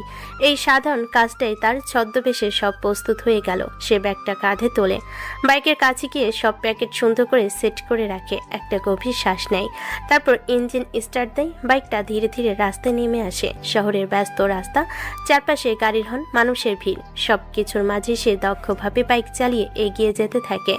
সময় কম, ডেলিভারি অনেক, তাই সে একটু স্পিড বাড়ায়। একটা মোড় ঘুরতেই হঠাৎ ধরম একটা গাড়ি এসে জোরে ধাক্কা দেয় তার বাইকে। সবকিছু এক মুহূর্তে এলোমেলো হয়ে যায়, বাইকের ব্যালেন্স নষ্ট হয়ে যায়, খাবারের প্যাকেটগুলো ছিটকে পড়ে রাস্তায়, কিছু খাবার মাটিতে ছড়িয়ে পড়ে। চারপাশে মানুষ থেমে থাকে, কেউ ফিসফাস করে, কেউ শুধু দৃশ্যটা উপভোগ করে। কিন্তু নিলয়, সে ধীরে ধীরে উঠে দাঁড়ায়, তার চোখে তখন রাগ স্পষ্ট, মুঠো শক্ত হয়ে গেছে। সে গাড়ির দিকে তাকিয়ে রেগে বলে ওঠে, ড্রাইভ করতে পারেন না? চোখ আছে নাকি নেই দেখে চালাতে পারেন না? তার কণ্ঠে এবার সেই চেপে রাখা রাগ বের হয়ে আসে। সে সাধারণ লুকিয়ে রাখে। গাড়ির দরজা ধীরে খুলে যায়, ভেতর থেকে বেরিয়ে আসে আখি। দামি পোশাক, চোখে সানগ্লাস, চেহারায় আগের দিনে সেই অহংকার নেমেই বিরক্ত মুখে চারপাশে তাকায়। তারপর নিলয়ের দিকে চোখ যায়। এক সেকেন্ডের জন্য দুজনের চোখে চোখ পড়ে, দুজনেই চিনে ফেলে একে অপরকে, কিন্তু কেউ সেটা প্রকাশ করে না। আখি ঠান্ডা গলায় বলে, তুমি কানা নাকি? এভাবে রাস্তার মাঝে এসে পড়ো কেন শুনি? কথাটা শুনতে নিলয়ের রাগ যেন দ্বিগুণ হয়ে যায়। তার চোখে এবার সেই ভয়ঙ্কর ঝিলিকটা ফিরে আসে। সে এক পা এগিয়ে আসে। আমি কানা? তার কণ্ঠ এবার নিচু, কিন্তু ভীষণ তীক্ষ্ণ। সে প্রতিটা শব্দে লুকিয়ে আছে আগুন। গাড়ি চালানোর আগে নিজের চোখটা চেক করে নেবেন, কারণ ভুলটা আপনার। চারপাশে মানুষ আবার ফিসফাস শুরু করে, পরিস্থিতি আবার উত্তপ্ত হয়ে উঠছে। আখির চোখ সরু হয়ে আসে। সে এমন ব্যবহার সহ্য করার মানুষ না। আর নিলয়, সে তো কখনোই মাথা নিচু করে থাকার মানুষ না। দুজনের মাঝে দাঁড়িয়ে আছে রাস্তা ছড়িয়ে থাকা খাবার, আর সেই খাবারের মতোই তাদের সম্পর্কের শুরুটা হয়ে গেল এলোমেলো, যার শেষ কোথায় কেউ জানে না। রাস্তায় ছড়িয়ে থাকা খাবারের প্যাকেটগুলো যেন পুরো পরিস্থিতিটাকে আরো বিচ্ছিরি করে তুলেছে। চারপাশে মানুষের ভিড় জমে গেছে, কেউ মোবাইল বের করে ভিডিও করছে, কেউ আবার দাঁড়িয়ে দাঁড়িয়ে মজা দেখছে। আর সেই ভিড়ের মাঝখানে দাঁড়িয়ে আছে দুজন সম্পূর্ণ ভিন্ন জগতের মানুষ, কিন্তু দুজনের চোখেই একই আগুন। আখির মুখটার আগে লাল হয়ে উঠেছে। তার অভ্যস্ত জীবন, যেখানে সবাই মাথা নিচু করে কথা বলে, সেখানে সেই ছেলেটার এমন জবাব সে কিছুতেই মেনে নিতে পারছে না। সে এক ধাপ এগিয়ে এসে তীক্ষ্ণ গলায় বলে, ছোট লোক, আবার তর্ক করো তুমি? কথাটা যেন বাতাসে ছুরির মতো কেটে যায়। চারপাশে দাঁড়িয়ে থাকা কয়েকজন অবাক হয়ে তাকায়, কেউ কেউ মুখ চাওয়াচাই করে, কিন্তু নিলয় সে একটুও নড়ে না। তার চোখ আবারও ঠান্ডা হয়ে যায়। সে ধীরে মাথা তুলে আখির দিকে তাকায়। তার ঠোঁটে হালকা এক ব্যঙ্গাত্মক হাসি। উচিত কথা বলা তর্ক না। তার গলায় কোনো চিৎকার নেই, কিন্তু সেই শান্ত স্বরটা যেন আরো বেশি ধারালো। আখির ভেতরের রাগটা যেন আরো জ্বলে ওঠে। তোমার সাহস তো কম না, আমার সাথে এইভাবে কথা বলো? তুমি জানো আমি কে? নিলয় এক সেকেন্ড চুপ থাকে, তারপর খুব স্বাভাবিকভাবে বলে, জানার দরকার আছে নাকি? ভুল করলে ভুলই বলবো, আপনি যেই হন না কেন। এই কথাটা যেন আখির অহংকারে সরাসরি আঘাত করে। তার চোখে এবার স্পষ্ট অপমানের ছাপ। সে একদম কাছে এসে দাঁড়ায়। দুজনের মাঝে দূরত্ব এখন খুবই কম। তোমার মতো একটা ডেলিভারি বয় আমার সামনে দাঁড়িয়ে বড় বড় কথা বলছে। নিজের জায়গাটা ভুলে গেছো না কি? নিলয়ের মুঠো ধীরে ধীরে শক্ত হয়ে আসে। তার ভেতরে অন্ধকার যেন একটু একটু করে জেগে উঠছে, কিন্তু সে নিজেকে ধরে রাখে, কারণ এই জায়গাটা, এই সময়টা তার আসল রূপ দেখানোর জন্য না। জায়গা আমি ঠিকই জানি, আর নিজের সীমাও, কিন্তু অন্যায় দেখলে চুপ থাকা আমার স্বভাবে নেই। চারপাশে উত্তেজনা চরমে উঠে যায়। মানুষজন ফিসফিস করছে, কেউ কেউ ভাবছে এখনই হয়তো বড় কিছু হয়ে যাবে। আখি রাগে কাঁপছে। নিলয় দাঁড়িয়ে আছে স্থির। দুজনের মাঝে যেন এক অদৃশ্য যুদ্ধ চলছে। একটা সাধারণ দুর্ঘটনা পরিণত হলো এক ভয়ঙ্কর সংঘর্ষে, যেখানে কেউই হার মানতে রাজি না। আর এই সংঘর্ষ শুধু একটা ঝামেলা না, এটা শুরু দুই জগতের দুই মানুষকে একসাথে বেঁধে দেওয়ার, যার পরিণতি হবে আরো ভয়ঙ্কর। রাস্তায় জমে থাকা ভিড় এখন আরো ঘন হয়ে উঠেছে। মানুষজন থেমে গেছে, কারো চোখে কৌতূহল, কারো চোখে ভয়, আর মাঝখানে দাঁড়িয়ে আছে দুজন আগুনের মতো মানুষ। আখির ধৈর্য এবার পুরোপুরি শেষ হয়ে যায়। তার চোখ রাগে লাল, ঠোঁট কাঁপছে। সে এক ঝটকায় সামনে এগিয়ে এসে তীক্ষ্ণ কণ্ঠে বলে, তোমার চাকরিটা না খেয়ে দিব, তখন বুঝবে এত বড় বড় কথা কোথায় যায়। চারপাশে এক মুহূর্তের জন্য নীরবতা নেমে আসে। সবাই তাকিয়ে আছে নিলয়ের দিকে। এবার হয়তো সে ভয় পাবে, চুপ হয়ে যাবে, কিন্তু নিলয় শুধু হালকা করে হাসে, একটা অদ্ভুত ঠান্ডা হাসি, যেটা দেখে বোঝা যায় এই হুমকি তার কাছে কোনো মূল্যই রাখে না। নিলয় ধীরে বলে, ক্ষমতা থাকলে চাকরি খেয়ে দেখান। কথাটা যেন সরাসরি আখির অহংকারে আগুন ঢেলে দেয়। সে এক মুহূর্ত দেরি করে না, রাগে ফোন বের করে ফেলে। দ্রুত একটা নাম ডায়াল করে, ফোনটা কানে দিয়ে দাঁড়িয়ে থাকে। চারপাশে সবাই নিঃশব্দে আটকে যায়। কিছুক্ষণ পর ওপাশ থেকে কল রিসিভ হয়। বাবা, একটা ছেলেকে এখনই চাকরি থেকে বের করে দিতে হবে। আমার সাথে বাজে ব্যবহার করেছে, আমি ওকে এখানে দেখতে চাই না।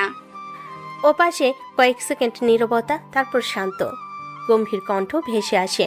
কি বলছো তুমি? কারোর চাকরি এভাবে খাওয়া যায় না, বিনা অপরাধে তো একদমই না। আখি যেন নিজের কানকে বিশ্বাস করতে পারে না। তার চোখ বড় হয়ে যায়। সে আবার বলে, বাবা, তুমি বুঝছো না, ও আমার সাথে তর্ক করেছে, আমাকে অপমান করেছে। তর্ক করা অপরাধ না আখি, আর তুমি যদি ভুল করো তাহলে সেটা মেনে নেওয়াও শিখতে হবে। ক্ষমতা মানে অন্যায় করা না। এই কথাগুলো যেন আখির জন্য আরো বড় আঘাত হয়ে দাঁড়ায়। তার রাগ এবার দ্বিগুণ হয়ে যায়, চোখে অপমানের ছাপ। সে আর কিছু না বলে ফোনটা কেটে দেয়। চারপাশে দাঁড়িয়ে থাকা মানুষগুলো নিঃশব্দে সবকিছু দেখছে। কারো মুখে চাপা হাসি, কারোর চোখে বিস্ময়। আখি দাঁড়িয়ে আছে মুঠো শক্ত করে। তার রাগ এখন আর শুধু নিলয়ের ওপর না, নিজের বাবার কথাতেও। নিলয় চুপচাপ সব দেখছিল। তার ঠোঁটে আবার সেই হালকা রহস্যময় হাসি। সে কিছু বলে না, কারণ এই লড়াইটা এখনো শুরুই হয়েছে, শেষ তো অনেক দূর। আর আখি, সে প্রথমবার বুঝতে পারছে সবকিছু তার ইচ্ছে মতো হয় না, কিন্তু এই অপমান, এই অস্বীকার সে কিছুতেই ভুলবে না। রাস্তায় জমে থাকা উত্তেজনা ধীরে ধীরে থিতিয়ে আসে। মানুষজন একে একে সরে যেতে থাকে, কিন্তু আখির ভেতরের আগুনটা কিছুতেই নিভে না। তার চোখে এখনো অপমানের ছাপ। রাগে তার নিঃশ্বাস ভারী হয়ে উঠছে। সে আর এক মুহূর্ত দাঁড়িয়ে থাকে না। এক ঝটকায় গাড়ি দরজা খুলে ভেতর উঠে বসে, দরজাটা জোরে বন্ধ করে দেয়।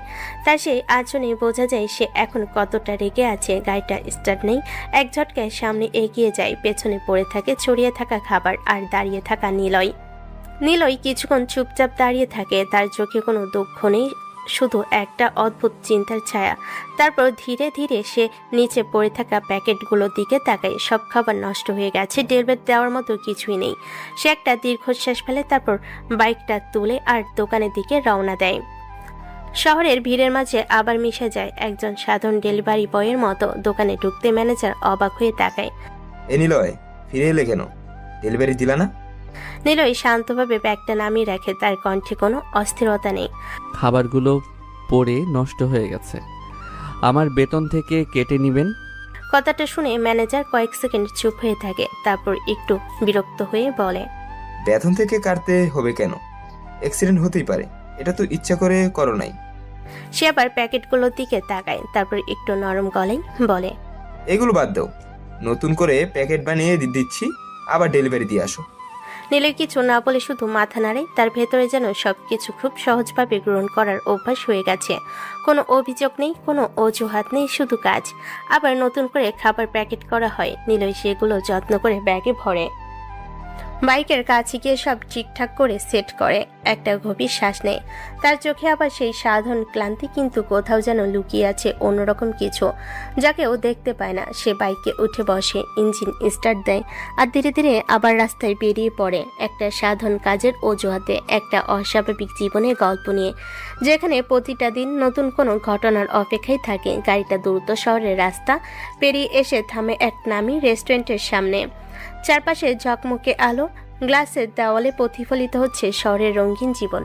যেন এখানে কোনো রাগ, কোনো অপমানের জায়গা নেই। কিন্তু আখির ভেতরে তখনও ঝড় বইছে। গাড়ি থেকে নেমে সে দ্রুত ভেতরে ঢুকে যায়। তার হাঁটার ভঙ্গিতে বোঝা যায় সে এখনও রাগটা সামলাতে পারছে না। রেস্টুরেন্টের এক কোণে আগে থেকেই তার বান্ধবীরা বসে আছে, হাসি ঠাট্টা গল্পে মেতে আছে সবাই। কিন্তু আখিকে দেখে তারা প্রথমে থেমে যায়, কারণ তার মুখের অভিব্যক্তি স্বাভাবিক না। একজন বান্ধবীর সামনে ঝুঁকে জিজ্ঞেস করে, কি রে, এত রেগে আছিস কেন? কি হয়েছে? আখি চেয়ার টেনে বসে, তার ব্যাগটা টেবিলে ছুঁড়ে রাখে, এখনো চোখে আগুন। ওই ছোট লোকটা আজকেও আমাকে অপমান করেছে। তার কণ্ঠে রাগের সাথে অপমানের ভার স্পষ্ট। বান্ধবীরা একে অপরের দিকে তাকায়, কৌতূহল আরো বেড়ে যায়। আরেকজন বান্ধবী দ্রুত বলে, কে? সেই ডেলিভারি বয়টা। কথাটা শুনেই সবাই যেন একসাথে চমকে ওঠে, তাদের চোখে বিস্ময়ে বড় হয়ে যায়। কি বলছিস? সেই ছেলেটা আবার একটা সাধারণ ডেলিভারি বয়, সে তোর সাথে দুইবার তর্ক করলো? আখির মুখ আরো শক্ত হয়ে যায়, তার অহংকারে যেন আবার আঘাত লাগে।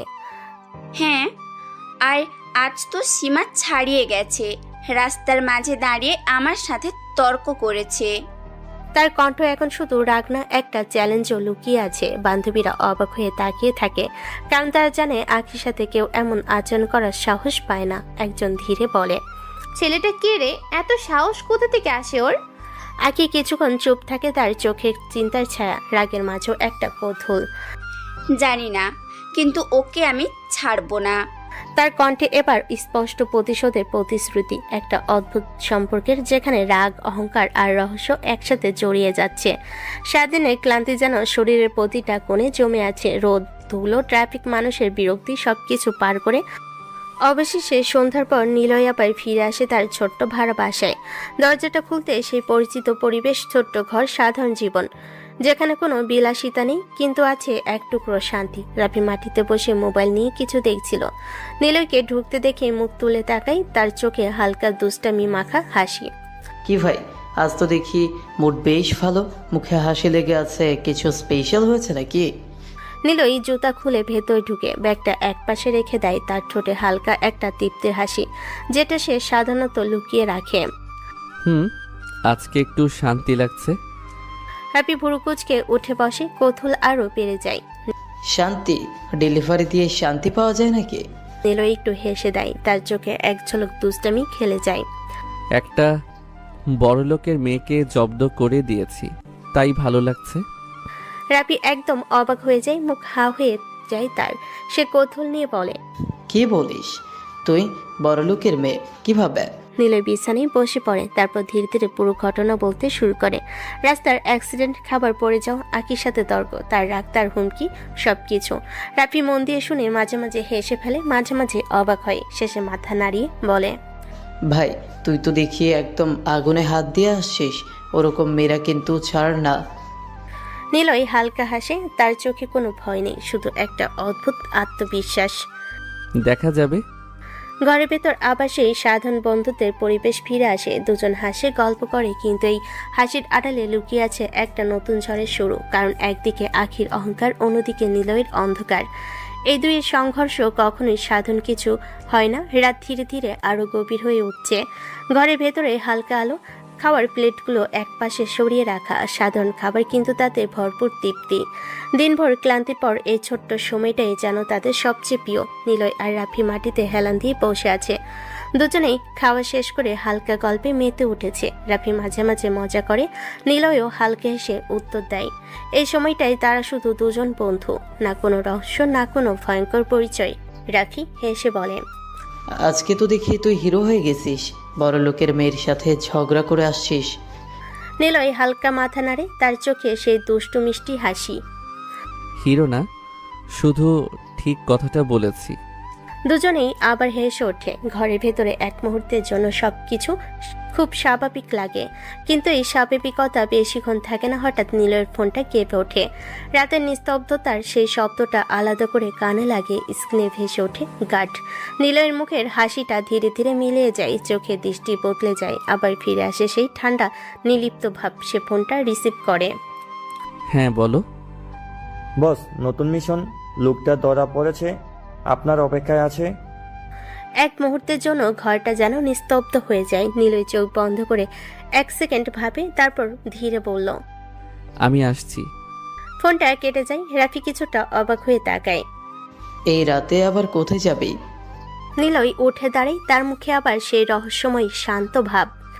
কাজ আছে, দেরি হবে। তুই ঘুমিয়ে পড়।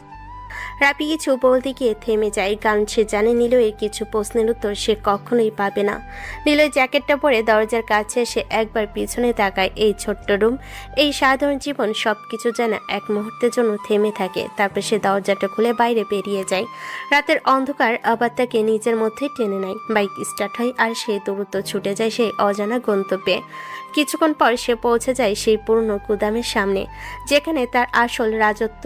সেখানে কোনো আইন নেই, শুধু একটাই নিয়ম, এর নিয়ম। গেটের সামনে দাঁড়িয়ে থাকা গার্ডরা তাকে দেখে সোজা হয়ে যায়, একসাথে মাথা নিচু করে। সালাম বস। নিলয় ধীরে ভেতরে ঢোকে, তার পায়ের শব্দ গুদামের ভেতরে প্রতিধ্বনিত তোলে। চারপাশে অন্ধকার, মাঝখানে আলো পড়ে আছে, আর সেই আলোর নিচেই শুরু হতে যাচ্ছে আরেকটা রাত, আরেকটা বিচার। কারণ এই শহরের অন্ধকারে আজও চলছে এর রাজত্ব। গুদামের ভেতরের আলোটা আজ একটু বেশি তীক্ষ্ণ মনে হচ্ছে। চারপাশের অন্ধকার যেন সেই আলোকে আরো ভয়ঙ্কর করে তুলছে। দেওয়ালের ছায়াগুলো লম্বা হয়ে নড়ছে, আর সেই ছায়ার মাঝে দাঁড়িয়ে আছে নিলয়। তার মুখে এখন আর কোনো হাসি নেই, চোখে সেই ঠান্ডা দৃষ্টি, যে দৃষ্টি দেখে মানুষ কথা বলতে ভুলে যায়। গার্ডরা পাশে চুপচাপ দাঁড়িয়ে আছে, কারণ তারা জানে এখন শুরু হতে হবে, কারণ তারা জানে এখন শুরু হবে বিচার। একজন গার্ড সামনে এগিয়ে এসে নিচু গলায় বলে, বস, নতুন একজনকে তুলে এনেছি।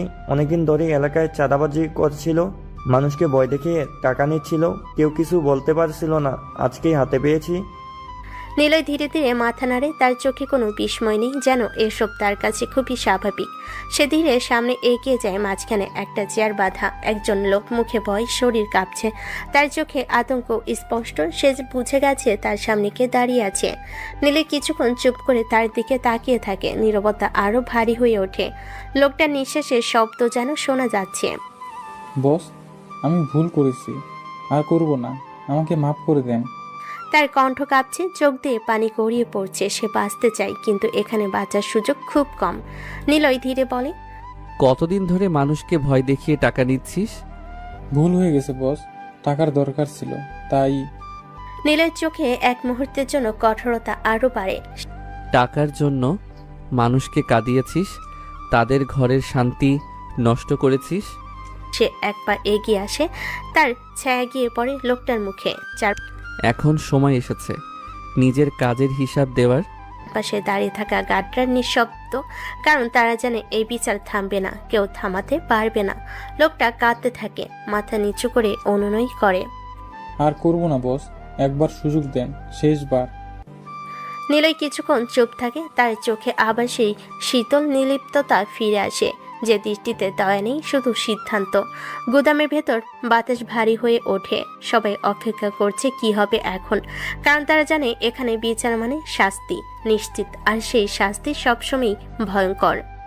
গুদামের ভেতরে বাতাসটা যেন জমে গেছে। চেয়ারে বাঁধা লোকটার কান্না, তার অনুনয় সবকিছু মিশে তৈরি করেছে এক ভারী নীরবতা। কিন্তু সেই নীরবতার মাঝেও নিলয়ের চোখ একদম স্থির, কোনো দয়া নেই, কোনো দ্বিধা নেই, শুধু একটা সিদ্ধান্ত। লোকটা আবার কাঁদতে কাঁদতে বলে, একবার সুযোগ দেন, আমি আর করব না। নিলয় ধীরে ধীরে মাথা নিচু করে, তারপর আবার তাকায়, চোখে সেই ঠান্ডা শীতল দৃষ্টি। সুযোগ? তুই যাদের কাঁদিয়েছিস তাদেরও তো কেউ সুযোগ দেয়নি। লোকটা থেমে যায়, তার মুখে আর কোনো কথা থাকে না, কারণ সে বুঝে গেছে এখানে আর কোনো পথ খোলা নেই। নিলয় ধীরে ধীরে বন্দুকটা তুলে 1 মুহূর্ত, 2 মুহূর্ত, তারপর থাম, গুলির শব্দ গুদামের দেওয়ালে প্রতিধ্বনি হয়ে ফিরে আসে। লোকটার শরীর নিস্তব্ধ হয়ে যায়, সবকিছু এক মুহূর্তে শেষ। নিলয় কিছুক্ষণ দাঁড়িয়ে থাকে, তার মুখে কোনো পরিবর্তন নেই, যেন এটা তার কাছে খুবই স্বাভাবিক একটা কাজ শেষ। সে গার্ডদের দিকে তাকিয়ে শান্ত গলায় বলে, লাশটা ফেলে আসো, যাতে সবাই দেখে আর বুঝে অন্যায়ের শেষ কোথায়। জি বস। তারা দ্রুত লাশটা সরিয়ে নিয়ে যায়। গুদামের ভেতরে আবার সেই ভয়ঙ্কর নীরবতা ফিরে আসে। নিলয় ধীরে ধীরে বাইরে বের হয়ে আসে। রাতের ঠান্ডা বাতাস তার মুখে লাগে। সে একবার আকাশের দিকে তাকায়, তারপর হাঁটতে শুরু করে। কোথাও যাওয়ার তাড়া নেই, শুধু একা অন্ধকার রাস্তা ধরে। এদিকে আখি তার বান্ধবীদের সাথে পার্টি শেষ করে বাড়ি ফিরছে। গাড়ির ভেতরে এখনো হাসি ঠাট্টা চলছে, কিন্তু আখির মন পুরোপুরি সেখানে নেই। মাঝে মাঝে তার চোখে ভেসে উঠছে একটা মুখ। নিলয় গাড়িটা দ্রুত এগিয়ে চলছে। রাত প্রায় গভীর, রাস্তা ফাঁকা। হঠাৎ একটা মোড় ঘুরতেই ধরাম, গাড়িটা হালকা ধাক্কা দেয় সামনে হাঁটতে থাকা একজনকে। লোকটা একটু সামনে পড়ে যায়, চারপাশে আবার হালকা উত্তেজনা তৈরি হয়। আখি বিরক্ত হয়ে বলে, আবার কে সামনে এসে পড়লো? সে দ্রুত দরজা খুলে নিচে নামে। রাগে মুখ শক্ত, কিন্তু সামনে তাকাতে তার চোখ থেমে যায়। ওই একই মুখ, ওই একই দৃষ্টি। নিলয় ধীরে ধীরে উঠে দাঁড়ায়, তার কাপড়ে ধুলো লেগেছে, চোখে আবার সেই রাগে ঝিলিক। সে তাকাই আখির দিকে। আপনি কি ইচ্ছে করে করেন, নাকি গাড়ি চালাতে পারেন না? তার কণ্ঠে এবার স্পষ্ট বিরক্তি, আর ভেতরে জমে থাকা রাগ। আখিও একদম চুপ থাকে না, তার চোখে আবার সেই আগুন। তুমি আবার? দুজনে চোখে চোখ পড়ে। রাতের অন্ধকারে আবার শুরু হয় এক নতুন সংঘর্ষ, যার শেষ কোথায় কেউ জানে না। রাতের নির্জন রাস্তা, স্ট্রিট লাইটের হলুদ আলোয় দুজন মানুষ দাঁড়িয়ে আছে মুখোমুখি। চারপাশ নিস্তব্ধ, কিন্তু সেই নিস্তব্ধতার মাঝে যেন জ্বলে উঠছে এক অদৃশ্য আগুন। দুজনের চোখে রাগ, দুজনের ভেতরে জেদ। আকি এক পা এগিয়ে আসে, তার চোখে তীব্র সন্দেহ। ঠোঁট শক্ত করে চেপে ধরে তীক্ষ্ণ গলায় বলে, ছোট লোক, তুমি কি আমাকে ফলো করছো না কি?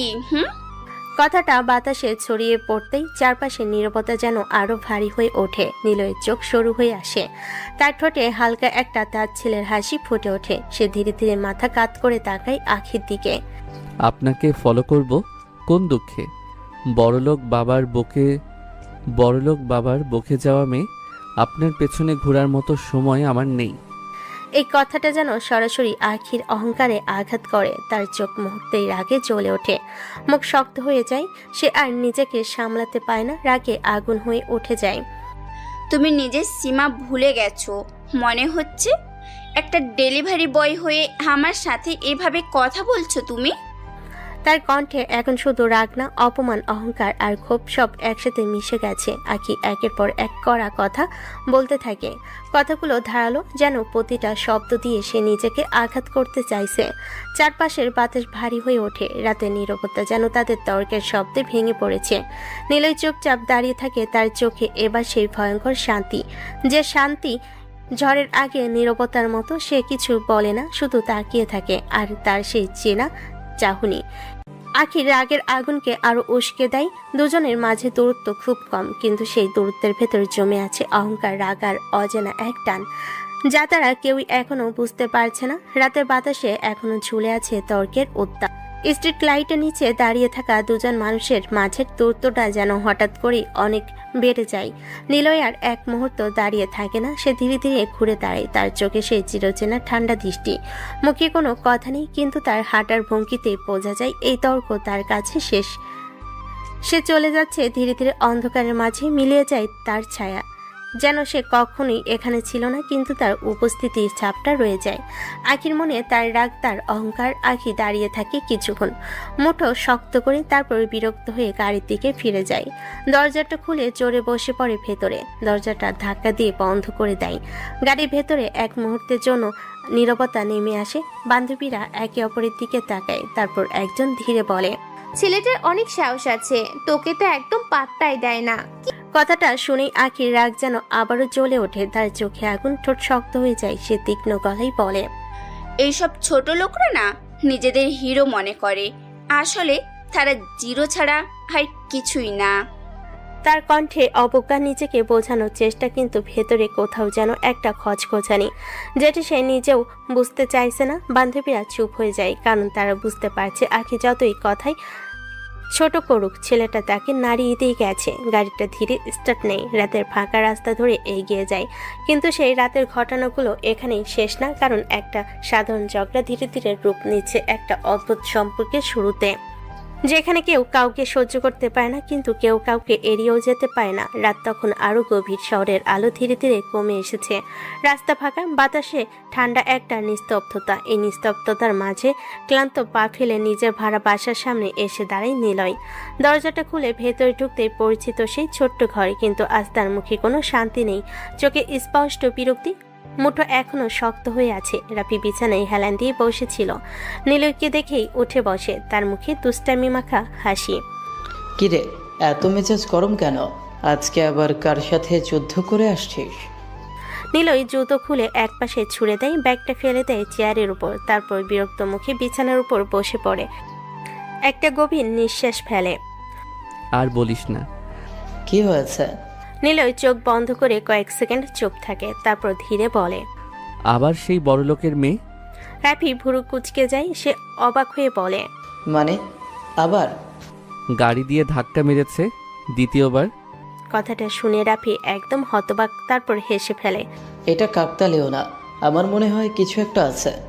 নিলয় চোখ খুলে তার দিকে তাকায়, তার চোখে বিরক্তি। কিছু না, শুধু অহংকার। দেখিস, এই মেয়েটাই তোর লাইফে ঝামেলা বাড়াবে। নিলয় হালকা হাসে, কিন্তু সেই হাসির ভেতরে কোথাও যেন একটা অদ্ভুত অনুভূতি, যেটা সে নিজেও ঠিক বুঝতে পারছে না। ঘরের ভেতর আবার নীরবতা নেমে আসে, বাইরে রাত আরো গভীর হয়, আর এই গভীর রাতেই ধীরে ধীরে শুরু হচ্ছে একটা অজানা গল্প, যেখানে রাগ, অহংকার আর রহস্য একসাথে জড়িয়ে যাচ্ছে। রাত তখন প্রায় শেষের দিকে, শহরের আলো এক একে নিভে যাচ্ছে, নিস্তব্ধতার চাদরে ঢেকে যাচ্ছে চারপাশ। এই নীরবতার মাঝেই আখির গাড়ি এসে থামে তাদের বিশাল বাড়ির সামনে। বাড়িটা আলোয় ঝলমল করছে, উচ্চ দেওয়াল, বড় গেট, সবকিছুতেই ফুটে উঠেছে ক্ষমতা আর প্রভাব। কিন্তু সেই আলো ঝলমলের ভেতরেও আজ একটা অদ্ভুত টানটান উত্তেজনা। আখি গাড়ি থেকে নেমে দ্রুত ভেতরে ঢুকে যায়, তার মুখে এখনো রাগের ছাপ। দিনের সব ঘটনা তার মাথায় ঘুরছে, কিন্তু ভেতরে ঢুকতেই সে থমকে যায়। ড্রয়িং রুমে সোফায় বসে আছেন তার বাবা, মুখ গম্ভীর, চোখে কঠোর দৃষ্টি, যেন তিনি অনেকক্ষণ ধরেই অপেক্ষা করছেন। আখি একটু থেমে যায়, তারপর স্বাভাবিক ভঙ্গিতে সামনে এগিয়ে যায়। বাবা, তুমি এখনো জেগে আছো? তার বাবা ধীরে মাথা তোলে, চোখে স্পষ্ট অসন্তোষ, গলায় কঠোরতা। এত রাতে বাড়ি ফিরছো কেন? এটা কি ভদ্রবাড়ির মেয়ের ব্যবহার? কথাটা শুনেই আখির ভেতরে রাগ যেন আবার মাথা চাড়া দেয়। সে বিরক্ত হয়ে ব্যাগটা একপাশে রাখে, তারপর একটু জোর গলায় বলে, তাতে কি হয়েছে বাবা? আমি বান্ধবীদের সাথে পার্টি করছিলাম। তার কণ্ঠে স্পষ্ট অবাধ্যতা, যেন সে নিজের কাজের জন্য কোনো জবাবদিহি করতে রাজি না। আখির বাবার মুখ আরো শক্ত হয়ে যায়, চোখে রাগের ছাপ স্পষ্ট। তিনি সোফা থেকে উঠে দাঁড়ান, ধীরে ধীরে তার দিকে এগিয়ে আসেন। পার্টি এই সময়? তুমি দিন দিন নিজের সীমা ভুলে যাচ্ছ আখি। এইভাবে চলতে থাকলে একদিন নিজেই সমস্যায় পড়বে। আখি ঠোঁট কামড়ে চুপ থাকে, কিন্তু তার চোখে এখনো যে সে হার মানার মানুষ না। ড্রয়িং রুমের ভারী পরিবেশটা যেন আরো সহ্য করতে পারে না আখি। বাবার কথাগুলো তার কানে বারবার বাজতে থাকে। রাগ, অভিমান, অপমান সব মিলিয়ে তার ভেতরে তৈরি হয় এক অদ্ভুত ঝড়। সে আর এক মুহূর্ত দাঁড়িয়ে থাকে না, জোরে পা ফেলে সিঁড়ি বেয়ে উপরে উঠে যায়। তার হাঁটার শব্দে বোঝা যায় সে কতটা রেগে আছে। রুমের দরজা খুলে ভেতরে ঢুকে তারপর জোরে শব্দটা বন্ধ করে দেয়। ধাম। রুমের ভেতরে নিস্তব্ধতা নেমে আসে। বাইরের সব শব্দ যেন এক মুহূর্তে থেমে যায়। কিন্তু আঁকির ভেতরে ঝড় থামে না। সে ব্যাগটা বিছানায় ছুঁড়ে ফেলে, তারপর এদিক ওদিক পায়চারি করতে থাকে। তার চোখে এখনো আগুন। ঠোঁট শক্ত করে চেপে ধরে হঠাৎ দাঁড়িয়ে গিয়ে আয়নার দিকে তাকায়, নিজের প্রতিচ্ছবির দিকে, আর ধীরে ধীরে বলে ওঠে, ছোট লোক, তোকে আমি ছাড়বো না। সে মুঠো শক্ত করে ফেলে, চোখে প্রতিশোধের আগুন। আমার সাথে তর্ক, আমাকে অপমান, এর হিসাব তো তোকে দিতেই হবে। তার রাগ যেন আরো বাড়তে থাকে, শ্বাস দ্রুত হয়ে আসে। কিন্তু সেই রাগের মাঝে কোথাও একটা অদ্ভুত অনুভূতি, যেটা সে নিজেও বুঝতে চায় না। এদিকে শহরের অনুপ্রান্তে নিলয় নিজের ছোট্ট রুমে শুয়ে আছে। লাইট বন্ধ, চারপাশে অন্ধকার, শুধু জানালার ফাঁক দিয়ে আসা হালকা আলো। রাফি অনেক আগে ঘুমিয়ে পড়েছে। তার নিঃশ্বাসের শব্দ শোনা যাচ্ছে, কিন্তু নিলয়ের চোখে এখনো ঘুম নেই। সে ছাদের দিকে তাকিয়ে আছে, ভাবনায় ডুবে। হঠাৎ তার চোখের সামনে ভেসে ওঠে একটা মুখ, রাগে ভরা চোখ, অহংকারে ভরা দৃষ্টি, আঁখি। নিলয় হালকা একটা দীর্ঘশ্বাস ফেলে, তার ঠোঁটে এক টুকরো অদ্ভুত হাসি ফুটে ওঠে। নিলয় মনে মনে বলে, এত অহংকার না হলে কি খুব ক্ষতি হতো? একটু স্বাভাবিক হলে আরো ভালো লাগতো। তার কণ্ঠে কোনো রাগ নেই, বরং এক ধরনের অজানা অনুভূতি, যেটা সে নিজেও বুঝতে পারছে না। দুজন মানুষ, দুইটা ভিন্ন জগৎ, কিন্তু দুজনের চিন্তার মাঝে এখন একটাই নাম, একটাই মুখ। রাত আরও গভীর হয়, আর সেই গভীরতার মাঝেই শুরু হয় এক অদ্ভুত গল্পের পথ চলা, যেখানে রাগের আড়ালে লুকিয়ে থাকে অজানা এক টান। রাতের গভীরতা ধীরে ধীরে ফিকে হয়ে আসে। আকাশে ফুটে ওঠে নতুন সকালের আলো। শহর আবার জেগে ওঠে তার চিরচেনা ব্যস্ততায়। গত রাতের রাগ, অপমান, অন্ধকার সবকিছু যেন দিনের আলোয় ঢুকে যায়। কিন্তু কিছু অনুভূতি, কিছু ঘটনা কখনোই মুছে যায় না। নিলয়ের চোখ খুলে যায়। ঘরের ভেতর হালকা আলো। রাফি তখনও আধো ঘুমে। নিলয় ধীরে উঠে বসে, একটু সময় নিয়ে নিজেকে সামলে নেয়। তারপর আবার সে চেনা জীবনে ফিরে যাওয়ার প্রস্তুতি। মুখ ধুই, সাধারণ নাস্তা করে ব্যাগটা কাঁধে তুলে নেয়। মুখে আবার সেই সাধারণ ডেলিভারি বয়ের ক্লান্ত ভাব, যেন সে শুধু একটা সাধারণ ছেলে। কিছুক্ষণ পর সে পৌঁছে যায় তার কাজের জায়গায়। দোকানের ভেতরে আগের মতোই হুলুস অবস্থা। কেউ অর্ডার নিচ্ছে, কেউ প্যাকেট করছে, কেউ ফোনে কথা বলছে। সব মিলিয়ে এক ব্যস্ত জীবন। নিলয় ভেতরে ঢুকতে ম্যানেজার তাকে দেখে ডাক দেয়, এই নিলয়, আজকে কিন্তু অনেক ডেলিভারি আছে, দাঁড়িয়ে থেকো না, তাড়াতাড়ি প্রস্তুত হও। নীলের মাথা নাড়িয়ে এগিয়ে যায়। একটার পর একটা খাবারের প্যাকেট গুছিয়ে নিতে থাকে। তার হাতে কাজের গতি, চোখে মনোযোগ। সব প্যাকেট ঠিকঠাক করে ব্যাগে ভরে বাইকের কাছে নিয়ে যায়। ঠিক তখনই ম্যানেজার আবার ডাকে, শোনো নিলয়, এই অর্ডারগুলো আগে দিয়ে আসো, খুব জরুরি, লেট করা যাবে না। ঠিক আছে। সে ব্যাগটা কাঁধে তোলে, বাইকের ইঞ্জিন স্টার্ট দেয়, আর ধীরে ধীরে আবার বেরিয়ে পড়ে শহরের রাস্তায়। একটা নতুন দিন, নতুন কাজ, কিন্তু তার ভেতরে গল্পটা আগের মতোই রহস্যে ঢাকা। শহরের ব্যস্ত রাস্তা পেরিয়ে একটার পর একটা ডেলিভারি দিতে দিতে এগিয়ে চলছিল নিলয়। সূর্যের তাপ, মানুষের ভিড়, ট্রাফিকের শব্দ, সবকিছু যেন তার জন্য খুবই স্বাভাবিক হয়ে গেছে। কিন্তু হঠাৎ একটা অর্ডারের ঠিকানা দেখে তার হাত থেমে যায়। সে আবার চোখ মুছে ঠিকানাটা ভালো করে দেখে। একই ঠিকানা, একই এলাকা, মন্ত্রীর বাড়ি, মানে আখিদের বাড়ি। নিলয়ের ঠোঁটে হালকা একটা অদ্ভুত হাসি ফুটে ওঠে। সে ধীরে বলে, আজকেও দেখা হবে মনে হয়। সে আবার বাইক স্টার্ট দেয়। কিছুক্ষণ পর এসে দাঁড়িয়ে সে বিশাল বাড়ির সামনে। গেট পেরিয়ে ভেতরে ঢুকে বেল বাজায়। কয়েক সেকেন্ড নীরবতা, তারপর দরজাটা খুলে যায়। আর সামনে আঁখি। দুজনে চোখে চোখ পড়ে। এক মুহূর্তের জন্য সময় যেন থেমে যায়। তারপরে আঁখি মুখটা রাগে শক্ত হয়ে যায়, চোখ সরু হয়ে আসে, কণ্ঠে তীক্ষ্ণতা। তুমি এসেছো কেন? অন্য কেউ নাই নাকি? তার কণ্ঠে স্পষ্ট অপছন্দ, যেন সে এই মানুষটাকে একদমই সহ্য করতে পারছে না। নিলয় একটু অবাক হয় না, বরং খুব স্বাভাবিকভাবে দাঁড়িয়ে থাকে। তার চোখে সেই ঠান্ডা শান্ত দৃষ্টি। এখানে আমার ডিউটি, অর্ডার এসেছে, তাই আমি এসেছি। তার কণ্ঠে কোনো রাগ নেই, কিন্তু সেই স্বাভাবিকতাই যেন আঁখিকে আরো বেশি রাগিয়ে দেয়। আঁখি দাঁড়িয়ে থাকে দরজার সামনে, চোখে বিরক্তি আর ভেতরে জমে থাকার আগের দিনের সব রাগ। দরজার সামনে দাঁড়িয়ে আছে দুজন, একজনের চোখে অহংকার, আরেকজনের চোখে অদ্ভুত শান্ত কঠোরতা। চারপাশে নিস্তব্ধতা, কিন্তু তাদের মাঝে যেন ঝড় বইছে। আঁখি বিরক্ত হয়ে হাত বাড়িয়ে বলে, জিনিস রেখে চলে যাও। তার কণ্ঠে আদেশ, যেন সে অভ্যস্ত সবাইকে নির্দেশ দিতে। নিলয় একটু নড়ে না, ব্যাগটা হাতে নিয়ে দাঁড়িয়ে থাকে, তার চোখে সেই ঠান্ডা দৃষ্টি। তারপর ধীরে বলে, সিগনেচার ছাড়া দিতে পারবো না। এই একটা কথাই যেন আগুনে ঘি ঢেলে দেয়। আখির চোখ বড় হয়ে যায়, মুখ শক্ত হয়ে ওঠে। সে অবিশ্বাসে সুরে বলে, কি বললে? এত বড় সাহস? আমাদের বাড়িতে আবার সিগনেচার লাগবে কেন? তার কণ্ঠে স্পষ্ট অপমান, যেন এই নিয়মটা তার জন্য না, বরং সে নিজে সেই নিয়মের বাইরে ভাবে। নিলয় এবার একটু সোজা হয়ে দাঁড়ায়, তার চোখে হালকা কঠোরতা ফুটে ওঠে। সে ধীরে স্পষ্টভাবে বলে, নিয়ম সবার জন্য সমান, আপনার জন্য আলাদা কোনো নিয়ম নেই। এই কথাটা যেন সরাসরি আখির অহংকারে আঘাত করে। তার শ্বাস দ্রুত হয়ে যায়, মুঠো শক্ত হয়ে ওঠে।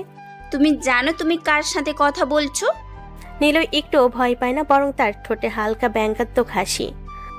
জানার দরকার নেই, আমি আমার কাজ করছি।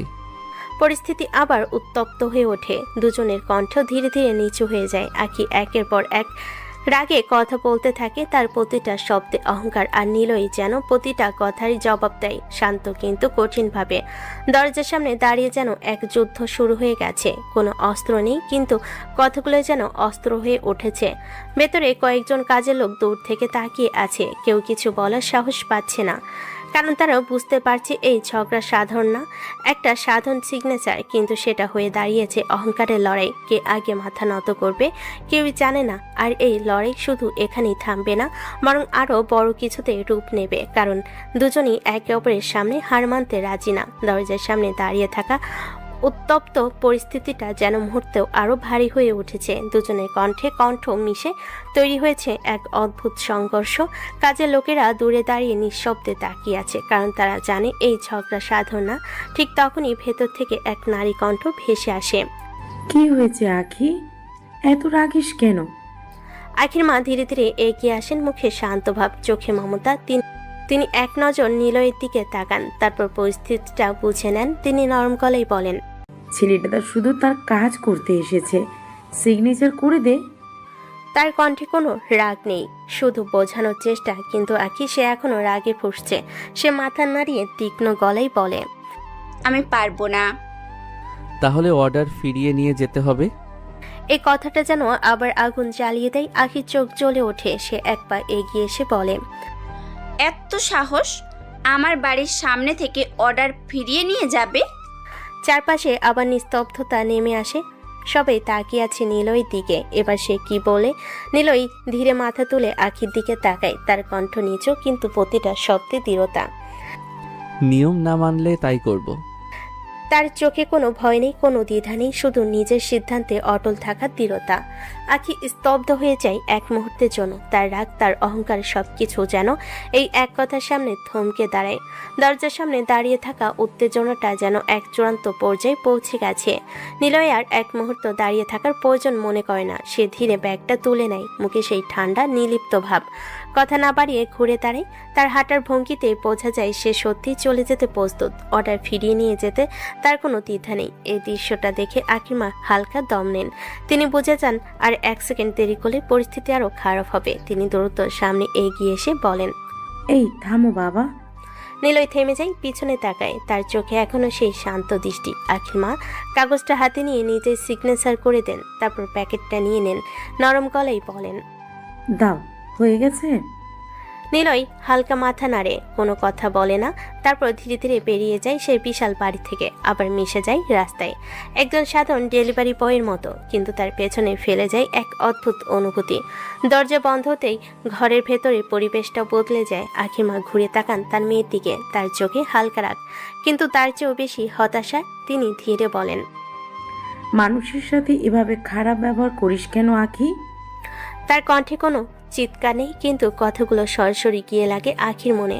আখি ঠোঁট কামড়ে চুপ করে থাকে কয়েক সেকেন্ড, তারপর বিরক্ত হয়ে বলে, ওর সাথে এর থেকে ভালো ব্যবহার করতে পারবো না। আমাকে সব সময় কথা শোনায়, আমার সাথে তর্ক করে। তার কণ্ঠে অপমানে খুব স্পষ্ট, যেন সে নিজেকে বোঝাতে চাইছে তার রাগটা ভুল না। আখির মা কিছুক্ষণ চুপ করে তাকিয়ে থাকেন, তারপর ধীরে মাথা নাড়েন, কারণ তিনি বুঝতে পারছেন এই রাগের ভেতর লুকিয়ে আছে অন্য কিছু, যেটা আখি নিজেও এখনো বুঝতে পারছে না। একটা সাধারণ ঝগড়া ধীরে ধীরে রূপ নিচ্ছে একটা অদ্ভুত সম্পর্কের শুরুতে, যেখানে দূরত্ব যত বাড়ছে টানটাও ততই বাড়ছে। রাত আবারও নেমে এসেছে সে বিশাল বাড়ির ওপর, চারপাশটা নিস্তব্ধ, দেওয়ালের ভেতর লুকিয়ে আছে দিনের সব ঝগড়া, রাগ, অভিমান, সবাই যেন নিজেই নিজের ঘরে। কিন্তু কিছু কথা আছে যেগুলো রাতে বেরিয়ে আসে। নিঃশব্দে ড্রয়িং রুমের পাশে বসে আছেন আখির বাবা আর মা। হালকা আলো চায়ের কাপ থেকে ধোয়া উঠছে, কিন্তু তাদের মুখে কোনো স্বাভাবিকতা নেই। আখির মা ধীরে কথাটা শুরু করেন, কিন্তু তার কণ্ঠে চিন্তা, মায়ের স্বাভাবিক উদ্বেগ। আখির বাবা হালকা এসে মাথা নাড়েন, তার চোখে একটু বিরক্তির ছাপ। শুনছো, মেয়েটা তো দিন দিন বড় হচ্ছে, এভাবে আর কতদিন? বিয়ের কথা ভাববে না? তার কণ্ঠে অর্ধেক মজা অর্ধেক সত্য। আখির মা একটু থামে, তারপর ধীরে বলে, তোমার ওই রাগী মেয়েকে কে বিয়ে করতে রাজি হবে বলো তো? আমার একটা ছেলে পছন্দ হয়েছে। এই কথাটা শুনে আখির বাবা একটু সোজা হয়ে বসেন, ভুরু কুঁচকে তাকান। কে? আখির মা কিছুক্ষণ চুপ করে থাকেন, তারপর ধীরে ভাব নিয়ে বলেন, ওই যে আজকে যে ডেলিভারি বয়টা এসেছিল। কথাটা শুনে আখির বাবা একদম থমকে যান, তার চোখ বড় হয়ে যায়, মুখে অবিশ্বাস। কি বললে? Delivery boy? তাই বলে এমন ছেলে? ছেলেটার মধ্যে একটা আত্মসম্মান আছে, দেখোনি? সবাই যেখানে মাথা নিচু করে ও সেখানে ঠিক কথা বলেছে। আর সবচেয়ে বড় কথা, আখি ওর সামনে একদম নাজেয়াল হয়ে যায়। ছেলেটা চোখে চোখ রেখে কথা বলে। তার কণ্ঠে একটা ভরসা, যেন তিনি ছেলেটার ভেতরে অন্য কিছু দেখেছেন। আখির বাবা চুপ করে থাকেন কিছুক্ষণ, তারপর ধীরে মাথা নাড়েন, কিন্তু তার চোখে এখনো দ্বিধা। সবকিছু এত সহজ না। ঘরের ভেতর আবার নীরবতা নেমে আসে, কিন্তু সেই নীরবতার মাঝে একটা নতুন চিন্তা জন্ম নেয়, একটা অসম্ভব সম্পর্কের সম্ভাবনা। আর উপরে নিজের রুমে বসে আখি, সে কিছুই জানে না তার বাবা মা কি ভাবছে, তার জীবনে কি আসতে চলেছে। কিন্তু ভাগ্য ধীরে ধীরে নিজের গল্প লিখে যাচ্ছে, যেখানে একজন মাফিয়া কিং আর একজন অহংকারী মেয়ে একদিন একই পথে হাঁটতে বাধ্য হবে। সকালটা আজ অন্যরকম, সূর্যের আলো উঠেছে ঠিকই, কিন্তু শহরের বাতাসে আজ একটা অদ্ভুত ভয় মিশে আছে। রাস্তার মনে মনে ভিড়, মানুষ জটলা করে দাঁড়িয়ে ফিসফিস করছে, কার মুখে আতঙ্ক, কার চোখে বিস্ময়। চারিদিকে একটাই খবর ছড়িয়ে পড়েছে, আবার এনকে ফিরে এসেছে। রাতের অন্ধকারে কয়েকজন মানুষকে মেরে তাদের লাশে রাস্তায় ফেলে রেখে গেছে। একটা স্পর্শ বার্তা দিয়ে অন্যায়ের শাস্তি এখন চলছে, কিন্তু কে এই এনকে? কেউ জানে না, কেউ দেখেনি, তবুও তার নাম শুনে শহর কেঁপে ওঠে। এই ভয় আর আলোচনার মাঝে একটা অভিজাত রেস্তোরাঁয় বসে আছে আখি আর তার বান্ধবীরা। চারপাশে সাজানো পরিবেশ, টেবিলে খাবার, কিন্তু তাদের আলোচনার বিষয় একটাই। আখির এক বান্ধবী হালকা ঝুঁকে বলে, কি শুরু হলো বলতো? এখন এই মাফিয়া কিংটা আবার কে? তার চোখে ভয়, কৌতূহল আছে। সে আবার বলে, একটার পর একটা মানুষ মারছে, কারোর কোনো খবরই নেই। টেবিলে সবাই চুপ হয়ে যায় এক মুহূর্ত, সবাই যেন একই প্রশ্ন ভাবছে। আখি চুপচাপ বসে থাকে, তার হাতে গ্লাস, কিন্তু সে সেটা নাড়াচ্ছে শুধু, চোখে হালকা বিরক্তি, কিন্তু ভেতরে কোথাও যেন একটা অদ্ভুত অনুভূতি। সে ধীরে বলে, কি জানি, এসব আমি জানি না। তার কণ্ঠে অনাগ্রহ, যেন এসব বিষয়ে সে মাথা ঘামাতে চায় না, কিন্তু তার মনের ভেতরে কোথাও একটা প্রশ্ন ঠিকই থেকে যায়। শহরের অন্যদিকে আতঙ্ক, আর অন্যদিকে একটা অদৃশ্য ছায়া, যে নিজের নিয়মে বিচার করছে।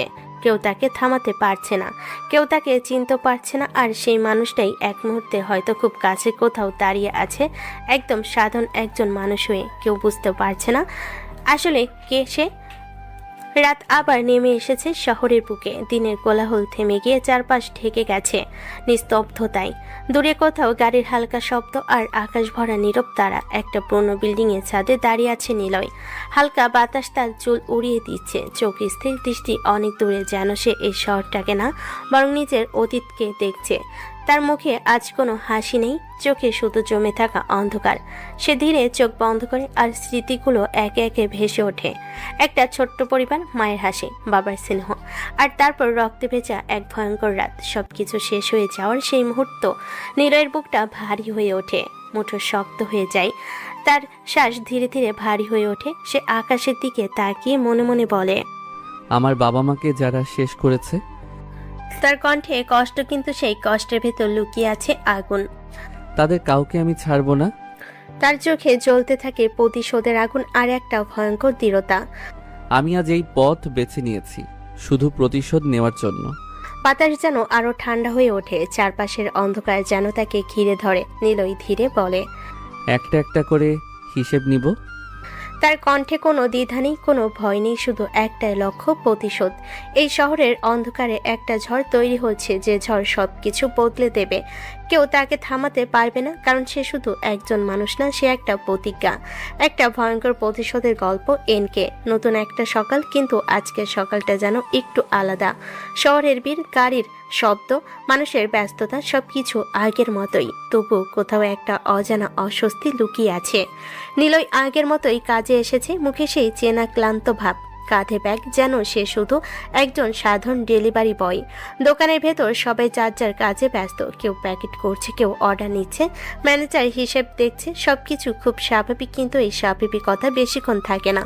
হঠাৎ দরজার সামনে একটা গাড়ি এসে থামে। দোকানের ভেতর থাকা সবাই একটু তাকায়, কারণ এমন গাড়ি এখানে সচরাচর আসে না। গাড়ি থেকে নেমে আসে একজন ভদ্রলোক, পরিপাটি পোশাক, চোখে প্রভাব, হাঁটার ভঙ্গিতেই বোঝা যায় তিনি সাধারণ কেউ নন। তিনি ধীরে ভেতরে ঢোকেন, সবাই সম্মান নিয়ে তাকায়। ম্যানেজার তাড়াতাড়ি সামনে এগিয়ে যায়। জি স্যার, কিছু লাগবে? ভদ্রলোক চারপাশে একবার তাকান, তারপর গম্ভীর গলায় বলেন, তোমার সেই স্টাফ কোথায় যে কাল আমার বাসায় গিয়েছিল? কথাটা শুনে ম্যানেজার একটু থমকে যায়, মুখে হালকা দুশ্চিন্তার ছাপ। সে ভেবে নেয় হয়তো কোনো ভুল হয়েছে। ম্যানেজার দ্রুত বলে, কেন স্যার, সে কি কোনো ভুল করেছে? তার কণ্ঠে গাম্ভীর্য যা শুনে ম্যানেজারের কৌতূহল আরো বাড়ে। সে আর দেরি না করে ভেতরের দিকে তাকিয়ে জোরে ডাকে, নিলয়, নিলয়, একটু এখানে আসো। দোকানের ভেতরে কাজ করতে থাকা নিলয় মাথা তুলে তাকায়। তার চোখে এক মুহূর্তের জন্য কৌতূহল। তার নাম কেন ডাকা হচ্ছে। সে ধীরে ধীরে এগিয়ে আসে আর সামনে এসে দাঁড়ায়, সেই মানুষটার সামনে যার সাথে তার দেখা হয়েছিল সেদিন, আখির বাবা। দুজনে চোখে চোখ পড়ে, একটা অদ্ভুত নীরবতা নেমে আসে। নিলয় এখনো জানে না এই ডাকার পেছনে কি কারণ, কিন্তু এই দেখা তার জীবনের মোড় ঘুরিয়ে দিতে পারে। দোকানের ভেতরে হঠাৎ সেই অচেনা নীরবতা আবার ভারী হয়ে ওঠে। নিলয়ের নাম ডাকার পর থেকেই যেন চারপাশের বাতাস বদলে গেছে। সবাই চুপ। ম্যানেজার অস্বস্তিতে দাঁড়িয়ে, আর নিলয় ধীরে ধীরে এগিয়ে এসে থামে সেই ভদ্রলোকের সামনে। আখির বাবা একবার ভালো করে নিলয়ের দিকে তাকান, চোখে আছে এক অদ্ভুত পর্যবেক্ষণ, যেন তিনি মানুষ না, কোনো রহস্য খুঁজে বের করছেন। তারপর ধীর গলায় বলেন, না, ভুল কিচ্ছু না, আমার দরকার আছে, তোমার সাথে দরকার আছে। কথাটা শুনে নিলয় একটুখানি হাসির মতো মুখ করে। তার চোখে অবিশ্বাস আর ঠান্ডা শান্ত ভাব মিশে যায়। আমার সাথে দরকার? সে তো আমি সাধারণ মানুষ, আমার সাথে কার কি দরকার থাকতে পারে? তার কণ্ঠে ছিল হালকা কৌতুক, কিন্তু চোখে ছিল সতর্কতা, যেন সে বুঝতে চাইছে এই মানুষটা আসলে কি চাইছে। আখির বাবা এক মুহূর্তে চুপ থাকেন, তারপর চারপাশে একবার তাকিয়ে বলেন, এখানে না, কোথাও বসে কথা বলি। নিলয় কিছুক্ষণ চুপ থাকে, তার দৃষ্টি একবার ম্যানেজারের দিকে যায়, তারপর আবার সেই ভদ্রলোকের দিকে। ভেতরে ভেতরে সে হিসেব করছে, এই ডাকটা কি সাধারণ, না এর পেছনে অন্য কিছু আছে। কিন্তু বাইরে থেকে সে একদম শান্ত। নিলয় ধীরে মাথা নেড়ে বলে, ঠিক আছে। এরপর নিলয় সামনে হাঁটা শুরু করে। আখির বাবা তার পেছনে পেছনে, আর ম্যানেজার শুধু তাকিয়ে থাকে। কোনো কিছু পৌঁছার আগে যেন পুরো পরিবেশটা অচেনা হয়ে গেছে। দোকান থেকে বেরিয়ে তারা পাশের একটা রেস্টুরেন্টের দিকে যায়। ভিড় কম, শান্ত পরিবেশ, কিন্তু সেই শান্তির ভেতরও একটা চাপা উত্তেজনা লুকিয়ে আছে। নিলয় রেস্টুরেন্টের ভিতরে ঢুকে একটা কোণায় টেবিলে গিয়ে বসে। তার সামনে বসে আখির বাবা। দুজনের মাঝখানে এখন শুধু একটা টেবিল, আর কিছু না বলা কথা। নিলয় ধীরে ধীরে বলে ওঠে, এখন বলুন, আমাকে এখানে কেন ডেকেছেন? রেস্টুরেন্টের ভেতরে এক কোণায় টেবিলের মুখোমুখি বসে আছে দুজন। চারপাশে মানুষ আছে ঠিকই, কেউ খাবার খাচ্ছে, কেউ গল্পে ব্যস্ত, কিন্তু এই টেবিলটার চারপাশে যেন এক অন্যরকম পরিবেশ, একটা চাপা উত্তেজনা, একটা অজানা কৌতূহল। নীলয় চুপচাপ বসে আছে, তার চোখ স্থির, দৃষ্টি সরাসরি আখির বাবার দিকে। সে বুঝতে পারছে এই মানুষটা শুধু সাধারণ কথা বলতে আসেনি। আখির বাবা ধীরে ধীরে গলা পরিষ্কার করেন, তারপর সরাসরি প্রশ্ন ছুড়ে দেন, তুমি কি বিবাহিত?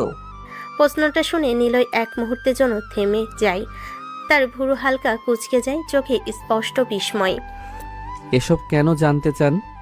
তার কণ্ঠে সতর্কতা আর ভেতরে ভেতরে একটা অদ্ভুত অস্বস্তি। আখির বাবা শান্তভাবেই বলেন, বলতে কি সমস্যা আছে? কিছুক্ষণ নীরবতা। নিলয় গভীর একটা শ্বাস নেই, তারপর ধীরে ধীরে বলে, না, আমি বিবাহিত না। এক সেকেন্ড থেমে তার চোখ একটু নিচু হয়ে আসে, কণ্ঠে হালকা ভারী ভাব। আমার বাবা মা নেই, একটা দুর্ঘটনায় মারা গেছে। তার কথাগুলো খুব সাধারণভাবে বলা, কিন্তু ভেতরে লুকিয়ে আছে গভীর কষ্ট, যেটা সে প্রকাশ করে না। আখির বাবা কিছুক্ষণ চুপ করে তাকিয়ে থাকেন, তার চোখে যেন সহানুভূতির ছায়া, কিন্তু পরপরই তিনি এমন একটা কথা বলেন যা পুরো পরিস্থিতি বদলে দেয়। আমার মেয়েকে বিয়ে করবে? এক মুহূর্ত, দুই মুহূর্ত, সময় থেমে যায়। নিলয় স্থির হয়ে যায়, তার চোখ বড় হয়ে যায়, মুখে স্পষ্ট অবিশ্বাস, যেন সে ঠিক শুনতে পায়নি। সে হঠাৎ সোজা হয়ে বসে, নিঃশ্বাস আটকে আসে, মনে হয় সে আকাশ থেকে পড়ে গেছে। কি? তার কণ্ঠ কাঁপে না, কিন্তু বিস্ময় স্পষ্ট। এই প্রশ্ন, এই প্রস্তাব সবকিছু তার কল্পনার বাইরে। একজন মন্ত্রী মেয়ে আর সে একজন সাধারণ ডেলিভারি বয়, এই দুই পৃথিবী কি কখনো এক হতে পারে, নাকি এর পেছনে লুকিয়ে আছে আরো বড় কোনো রহস্য? রেস্টুরেন্টের টেবিলের ওপর রাখা গ্লাসের পানি পর্যন্ত যেন থমকে গেছে। চারপাশে মানুষের কোলাহল থাকলেও এই টেবিলটার চারপাশে নেমে এসেছে এক অদ্ভুত নীরবতা। নিলয়ের চোখ এখনো বিস্ময়ে বড় হয়ে আছে, সে যেন এখনো বিশ্বাস করতে পারছে না এই মানুষটা আসলে কি বলল। নিলয় ধীরে ধীরে নিজেকে সামলায়, তারপর একটু ঝুঁকে গম্ভীর গলায় বলে, আপনি এসব কি বলছেন? আপনার মেয়েকে কেন বিয়ে করব আমি? তাকে তো আপনার মতো বড়লোক দেখে বিয়ে দেওয়া উচিত, আমার মতো গরিব মানুষের সাথে নয়। তার কণ্ঠে আত্মসম্মান, নিজের অবস্থান সম্পর্কে স্পষ্ট ধারণা। আর উনি এইভাবে গরিবের মতো জীবন কাটাতে পারবে না। তার চোখে তখন আঁখি সেই রাগী অহংকারী চেহারাটা ভেসে ওঠে। যে মেয়েটা ছোট্ট একটা কথায় আগুন হয়ে যায়, সে কি পারবে এই সাধারণ জীবন মানিয়ে নিতে? আখির বাবা শান্তভাবে সব কথা শুনে যান, তারপর ধীরে বলেন, তুমিই পারবে। নীলে একটু অবাক হয়ে তাকান। আখির বাবা এবার গম্ভীর হয়ে বলেন, তুমি আমার মেয়েকে শাসন করে রাখতে পারবে। তার কণ্ঠে ভরসা, যেন তিনি কোনো কিছু ভেবে নিয়ে এই সিদ্ধান্তে এসেছেন। ও একদম জেদি হয়ে গেছে, কারোর কথা শুনে না। এই কথাগুলোতে একজন বাবার অসহায়তা ফুটে ওঠে, যে নিজের মেয়েকে ভালোবাসে কিন্তু তাকে নিয়ন্ত্রণ করতে পারছে না। নিলয় হালকা তাচ্ছিলের হাসি দেয়, তারপর মাথা নাড়িয়ে বলে, তাহলে আমার সাথে বিয়ে দিয়ে আমাকে বিপদে ফেলতে চান কেন? তার কণ্ঠে এবার স্পষ্ট বিরক্তি। এই প্রস্তাবটা তার কাছে অদ্ভুত, অসম্ভব। আখির বাবা একটু সামনে ঝুঁকে আসে, চোখে গভীর দৃষ্টি, তারপর ধীরে বলে, কারণ তুমি ওকে কথা দিয়ে চুপ রাখতে পারো। এই কথাটা যেন সরাসরি গিয়ে লাগে নিলয়ের ভেতরে। সে চুপ হয়ে যায়, তার চোখে আবার ভেসে ওঠে সেই দৃশ্য। দরজার সামনে দাঁড়িয়ে থাকা আখি, রাগে আগুন, আর সে শান্তভাবে তাকে উত্তর দিচ্ছে। এই প্রস্তাব, এই সিদ্ধান্ত, সবকিছু এখন একটা মোড়ে দাঁড়িয়ে, যেখান থেকে নিলয়ের জীবনে হয়তো পুরোপুরি বদলে যেতে পারে, আর তার অন্ধকার জগৎ আরো জটিল হয়ে উঠতে পারে। রেস্টুরেন্টের ভেতরে বাতাসটা যেন আরো ভারী হয়ে উঠেছে। নিলয় আর কিছু বলতে চায় না, তার মাথার ভেতর ঘুরছে হাজারটা প্রশ্ন। একটা অদ্ভুত অস্বস্তি তাকে গ্রাস করছে। সে ধীরে ধীরে চেয়ার থেকে উঠে দাঁড়ায়, মুখে সেই নির্লিপ্ত ভাব, কিন্তু ভেতরে ভেতরে সবকিছু এলোমেলো। সে বেরিয়ে যাওয়ার জন্য এক পা বাড়ায়, ঠিক তখনই আখির বাবা দ্রুত তার হাতটা ধরে ফেলেন। তার কণ্ঠে এক ধরনের অনুরোধ, যেটা আগে ছিল না। কি বাবা, করবে না বিয়ে আমার মেয়েকে? এই বাবা ডাকটা শুনে নিলয় এক মুহূর্তের জন্য থেমে যায়। তার চোখে হালকা বিস্ময়, কারণ এই মানুষটা এখন আর শুধু একজন মন্ত্রী না, একজন অসহায় বাবা। নিলয় ধীরে ধীরে তার হাতটা ছাড়ি নেয়, তারপর শান্ত গলায় বলে, আমি রাজি হলেও সে রাজি হবে না। তার চোখে ভেসে ওঠে আখি সেই রাগী মুখ, অহংকারে ভরা দৃষ্টি। সে কি কখনো এমন বিয়েতে রাজি হবে? আখির বাবা এবার আরো কাছে এসে দাঁড়ান, তার চোখে দৃঢ়তা। তুমি কথা দাও, আমি রাজি করাবো ওকে। তার কণ্ঠে বিশ্বাস, যেন তিনি যে কোনো কিছু করেই এই বিয়েটা ঘটাবেন। নিলয় চুপ হয়ে যায়, তার ভেতরে দ্বন্দ্ব, একদিকে তার সাধারণ জীবন, আরেকদিকে তার অন্ধকার জগৎ। এই বিয়ে হলে সবকিছু বদলে যেতে পারে। সে ধীরে একটা দীর্ঘশ্বাস ফেলে, তারপর নিচু গলেই বলে, ভেবে দেখতে হবে, বিয়ে তো 2-1 দিনের ব্যাপার না। তার কণ্ঠে দায়িত্ববোধ, হালকা দ্বিধা আর একটা অদৃশ্য ভয়। আখির বাবা চুপ করে তাকিয়ে থাকেন। তার চোখে এখন আশার ঝিলিক, কারণ তিনি বুঝতে পেরেছেন নিলয় পুরোপুরি না বলেনি। এই ভেবে দেখব হয়তো একটা নতুন গল্পের শুরু, একটা অদ্ভুত সম্পর্কের পথ চলা, যেখানে রাগ, অহংকার আর রহস্য একসাথে জড়িয়ে যাবে। রেস্টুরেন্ট থেকে বের হয়ে আবার সেই ব্যস্ত রাস্তায় ফিরে আসে নিলয়। গাড়ির শব্দ, মানুষের ভিড়, সবকিছু আগের মতোই, কিন্তু তার ভেতরে দুনিয়াটা আর আগের মতো নেই। মাথার ভেতর বারবার ঘুরছে একটা কথা, আমার মেয়েকে বিয়ে করবে? সে নিজে যেন বিশ্বাস করতে পারছে না। একজন মন্ত্রী মেয়ে আর সে একজন সাধারণ ডেলিভারি বয়। নিলয় গভীর একটা শ্বাস নেয়, নিজেকে সামলাই, তারপর ধীরে ধীরে আবার কাজে ফিরে যায়, যেন কিছুই হয়নি। দোকানের ভিতর ঢুকতে ম্যানেজার তাড়াতাড়ি তার দিকে এগিয়ে আসে, তার চোখে কৌতূহল, মুখে প্রশ্নের ছাপ। এই নিলয়। নিলয় থেমে তাকায়। ম্যানেজার একটু নিচু গলায় বলে, মন্ত্রী তোমার সাথে দেখা করতে এসেছিল কেন? চারপাশে কয়েকজন কর্মচারীও চুপচাপ কান খাড়া করে আছে। সবাই জানতে চায় একজন সাধারণ ডেলিভারি বয়ের সাথে মন্ত্রী কি দরকার। নিলয় এক সেকেন্ড থামে, তারপর খুব স্বাভাবিকভাবে বলে, তেমন কিছু না, কিছু দরকারি কথা ছিল। তার কণ্ঠে একদম স্বাভাবিক ভাব, যেন বিষয়টা খুব সাধারণ, কিন্তু তার চোখে এক ঝলক রহস্য, যেটা কেউ বুঝতে পারে না। ম্যানেজার একটু অবাক হয়, কিন্তু আর কিছু জিজ্ঞেস করার সাহস পায় না, শুধু মাথা নাড়িয়ে বলে, ও আচ্ছা। নিলয় আর সময় নষ্ট না করে কাজে লেগে যায়। একটার পর একটা প্যাকেট গোছাতে থাকে, অর্ডার রেডি করে বাইকে তুলে আবারও বেরিয়ে পড়ার প্রস্তুতি নেয়। বাইরে থেকে সবকিছু আগের মতোই, একজন সাধারণ ছেলে, তার দৈনন্দিন কাজ, কিন্তু তার ভেতরে চলছে এক ভয়ঙ্কর দ্বন্দ্ব, একটা সিদ্ধান্ত যা তার পুরো জীবন বদলে দিতে পারে। একদিকে প্রতিশোধের অন্ধকার পথ, আরেকদিকে একটা অপ্রত্যাশিত সম্পর্কের সম্ভাবনা। কোন পথ বেছে নিবে নিলয়? দিনের ব্যস্ততা ধীরে ধীরে শেষ হয়ে আসে, শহরের কোলাহল কমতে শুরু করে। আসে ক্লান্ত সন্ধ্যার পর নিলয় ফিরে আসে তার ছোট্ট ভাড়া বাসায়। দরজাটা খুলে ভেতরে ঢুকতে পরিচিত সেই পরিবেশ, একটা ছোট্ট রুম, সাধারণ জীবন, কিন্তু আজ তার চোখে সেই স্বাভাবিকতা নেই। মনে অনেক কিছু ঘুরছে। রাফি তখন বসেছিল, নিলয়কে দেখে উঠে বসে বলে, কি ভাই, এত দেরি কেন? কোথায় ছিলে? নিলয় জুতা খুলে এক পাশে রাখে, ব্যাগটা নামিয়ে রেখে ধীরে বলে, অনেক কাজ, দিন দিন কাজ বাড়ছে। তার কণ্ঠে ক্লান্তি, কিন্তু সেই ক্লান্তির ভেতরেও লুকিয়ে আছে চিন্তা, যেটা সে প্রকাশ করে না। রাফি আর কিছু জিজ্ঞেস করে না, কারণ সে বুঝে নিলয় সব কথা বলে না, কিছু কথা তার ভেতরেই থাকে। দুজন মিলে সাধারণ খাবার নিয়ে বসে, ভাত ডাল একটু ভাজে, কিন্তু তাতে যেন তাদের তৃপ্তি। খেতে খেতে হালকা গল্প হয়। রাফি মাঝে মাঝে মজা করে, নিলয় হালকা হাসে, কিন্তু আজ তার মন পুরোপুরি সেখানে নেই।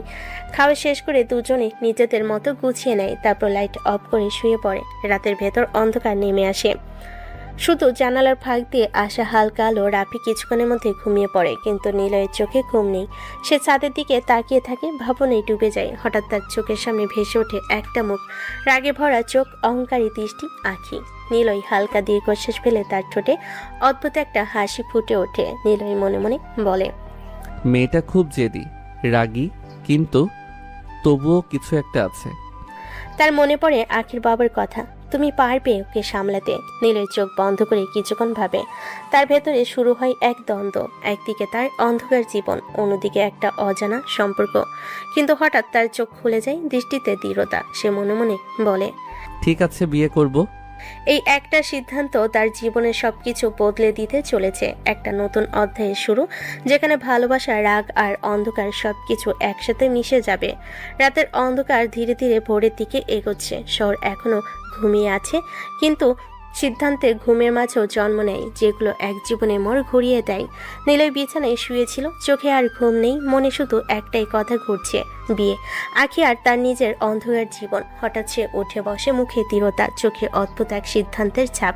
সে আর দেরি করে না, মোবাইলটা হাতে নেয়, একটা নাম্বার ডায়াল করে। ওপাশে কিছুক্ষণ রিং, তারপর কলটা রিসিভ হয়। হ্যালো। নীলয় এক সেকেন্ড চুপ থাকে, তারপর ধীরে বলে, আমি নিলয় বলছি। হ্যাঁ বলো বাবা। আমি রাজি। এই দুইটা শব্দ যেন সবকিছু বদলে দেয়। ওপাশে মুহূর্তে আনন্দের ছাপ, আখির বাবার কণ্ঠে স্পষ্ট খুশি। সত্যি বলছো? আখির বাবা যেন স্বস্তির নিঃশ্বাস ফেলেন, তার কণ্ঠে খুশি লুকানো যায় না। ঠিক আছে, বাকি সব আমি সামলে নেব। কলটা কেটে যায়, কিন্তু এই এক ফোন কলই দুইটা জীবনের দিক বদলে যায়। সকালে কিছুক্ষণ পর আখির বাড়িতে আখির বাবা গম্ভীর মুখে বসে আছেন। তার চোখে সিদ্ধান্তের দৃঢ়তা। তিনি কাজের লোককে বলেন, আখিকে ডাকো।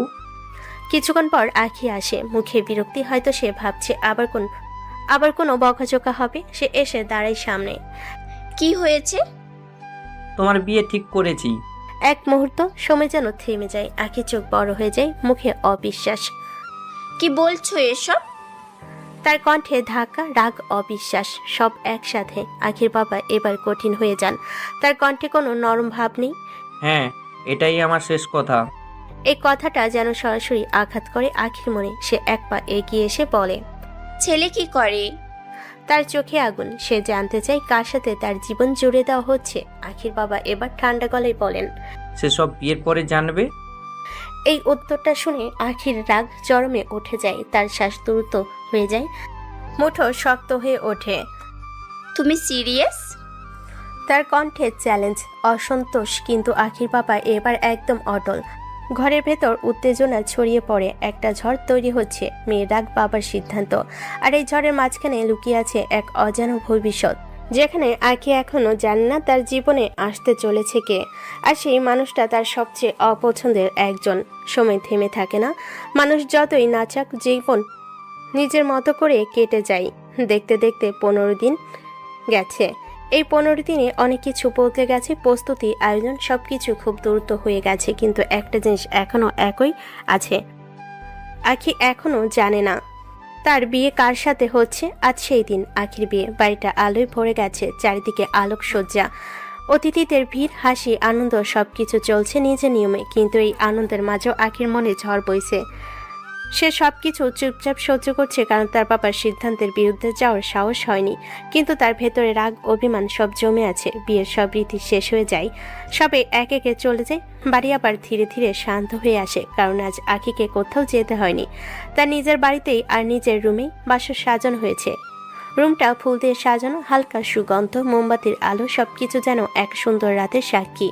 কিন্তু এই সৌন্দর্যের মাঝে বসে আছে একটা রাগী মন। আঁকি খাটের এক কোণে বসে আছে, লাল শাড়ি, গহনা, কিন্তু মুখে কোনো হাসি নেই, চোখে শুধু প্রশ্ন আর জমে থাকা রাগ। এক বুক ধরফর করছে, তার বুক ধরফর করছে। সে জানে কিছুক্ষণের মধ্যে তার স্বামী এই রুমে আসবে, কিন্তু সে জানে না সে কে।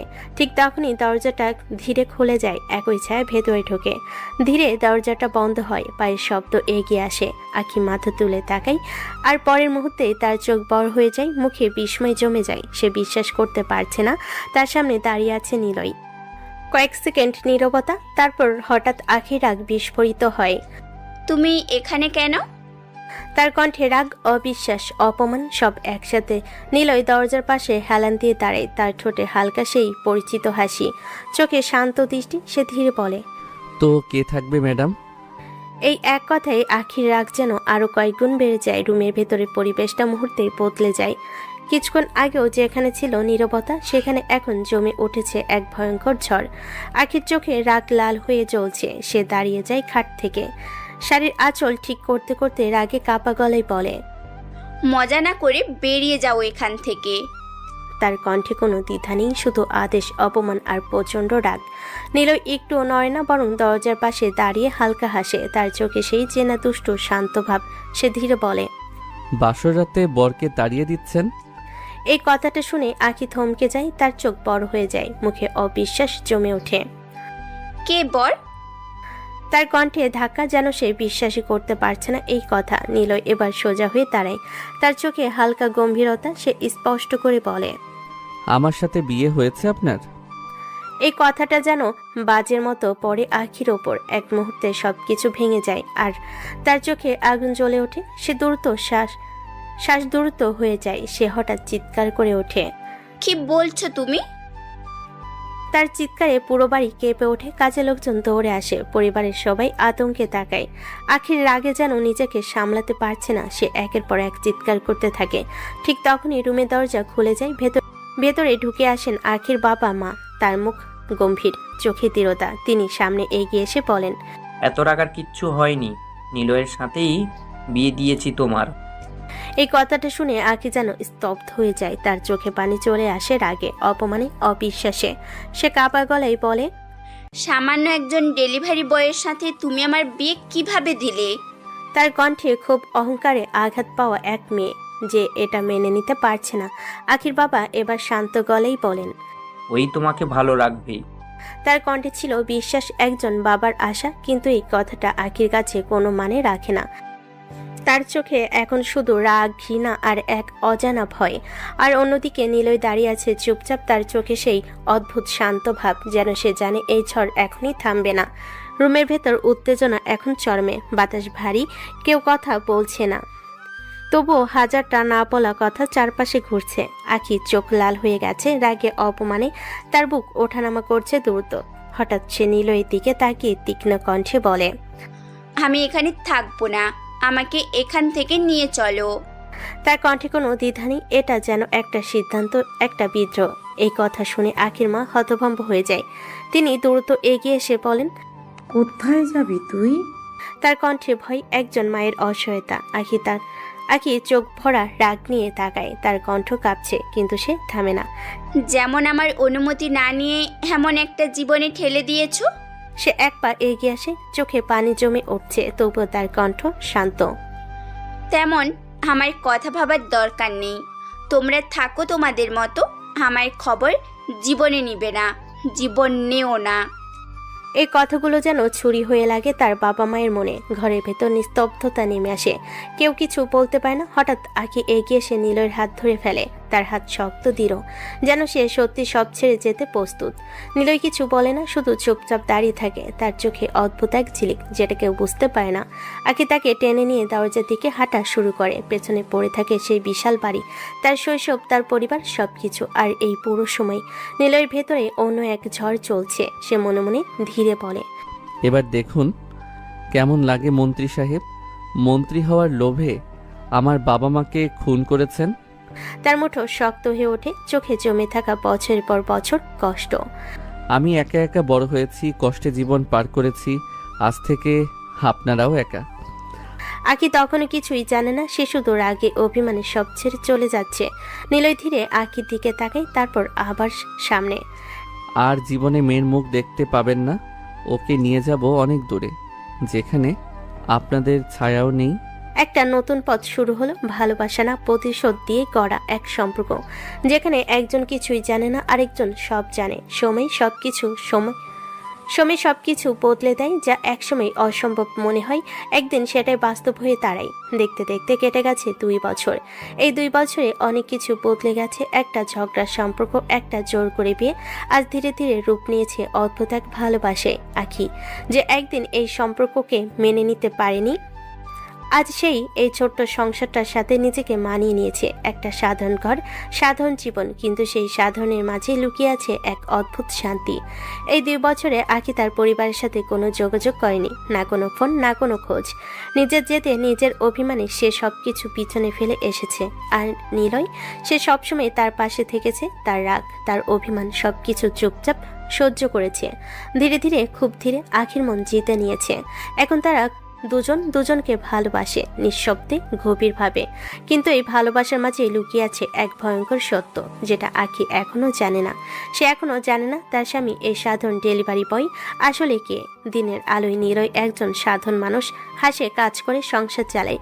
কিন্তু রাত নামলেই সবকিছু বদলে যায়। যখন আখি ঘুমিয়ে পড়ে শান্ত মুখে, নির্ভয়ে, তার পাশে, ঠিক তখনই নিলয় উঠে দাঁড়ায়। চোখে ফিরে আসে সেই অন্ধকার, সে বেরিয়ে পড়ে এই শহরের অন্ধকার গলিতে, যেখানে তার আরেকটা পরিচয় আছে, একটা ভয়ঙ্কর নাম, এনকে। সে রাতের অন্ধকারে সে রাজত্ব চালায়, অন্যের বিচার করে, নিজের নিয়মে শাস্তি দেয়। কেউ তাকে দেখে না, কেউ তাকে চেনে না, তবুও তার নামেই শহর কেঁপে ওঠে। একদিকে একজন ভালো স্বামী, অন্যদিকে একজন নির্মম মাফিয়া কিং। দুইটা আলাদা দুনিয়া, দুইটা আলাদা জীবন একই মানুষের ভেতরে। আর এই 2 জীবনের মাঝখানে দাঁড়িয়ে আছে আখি, যে এখনো অন্ধকারের সত্যটা জানে না।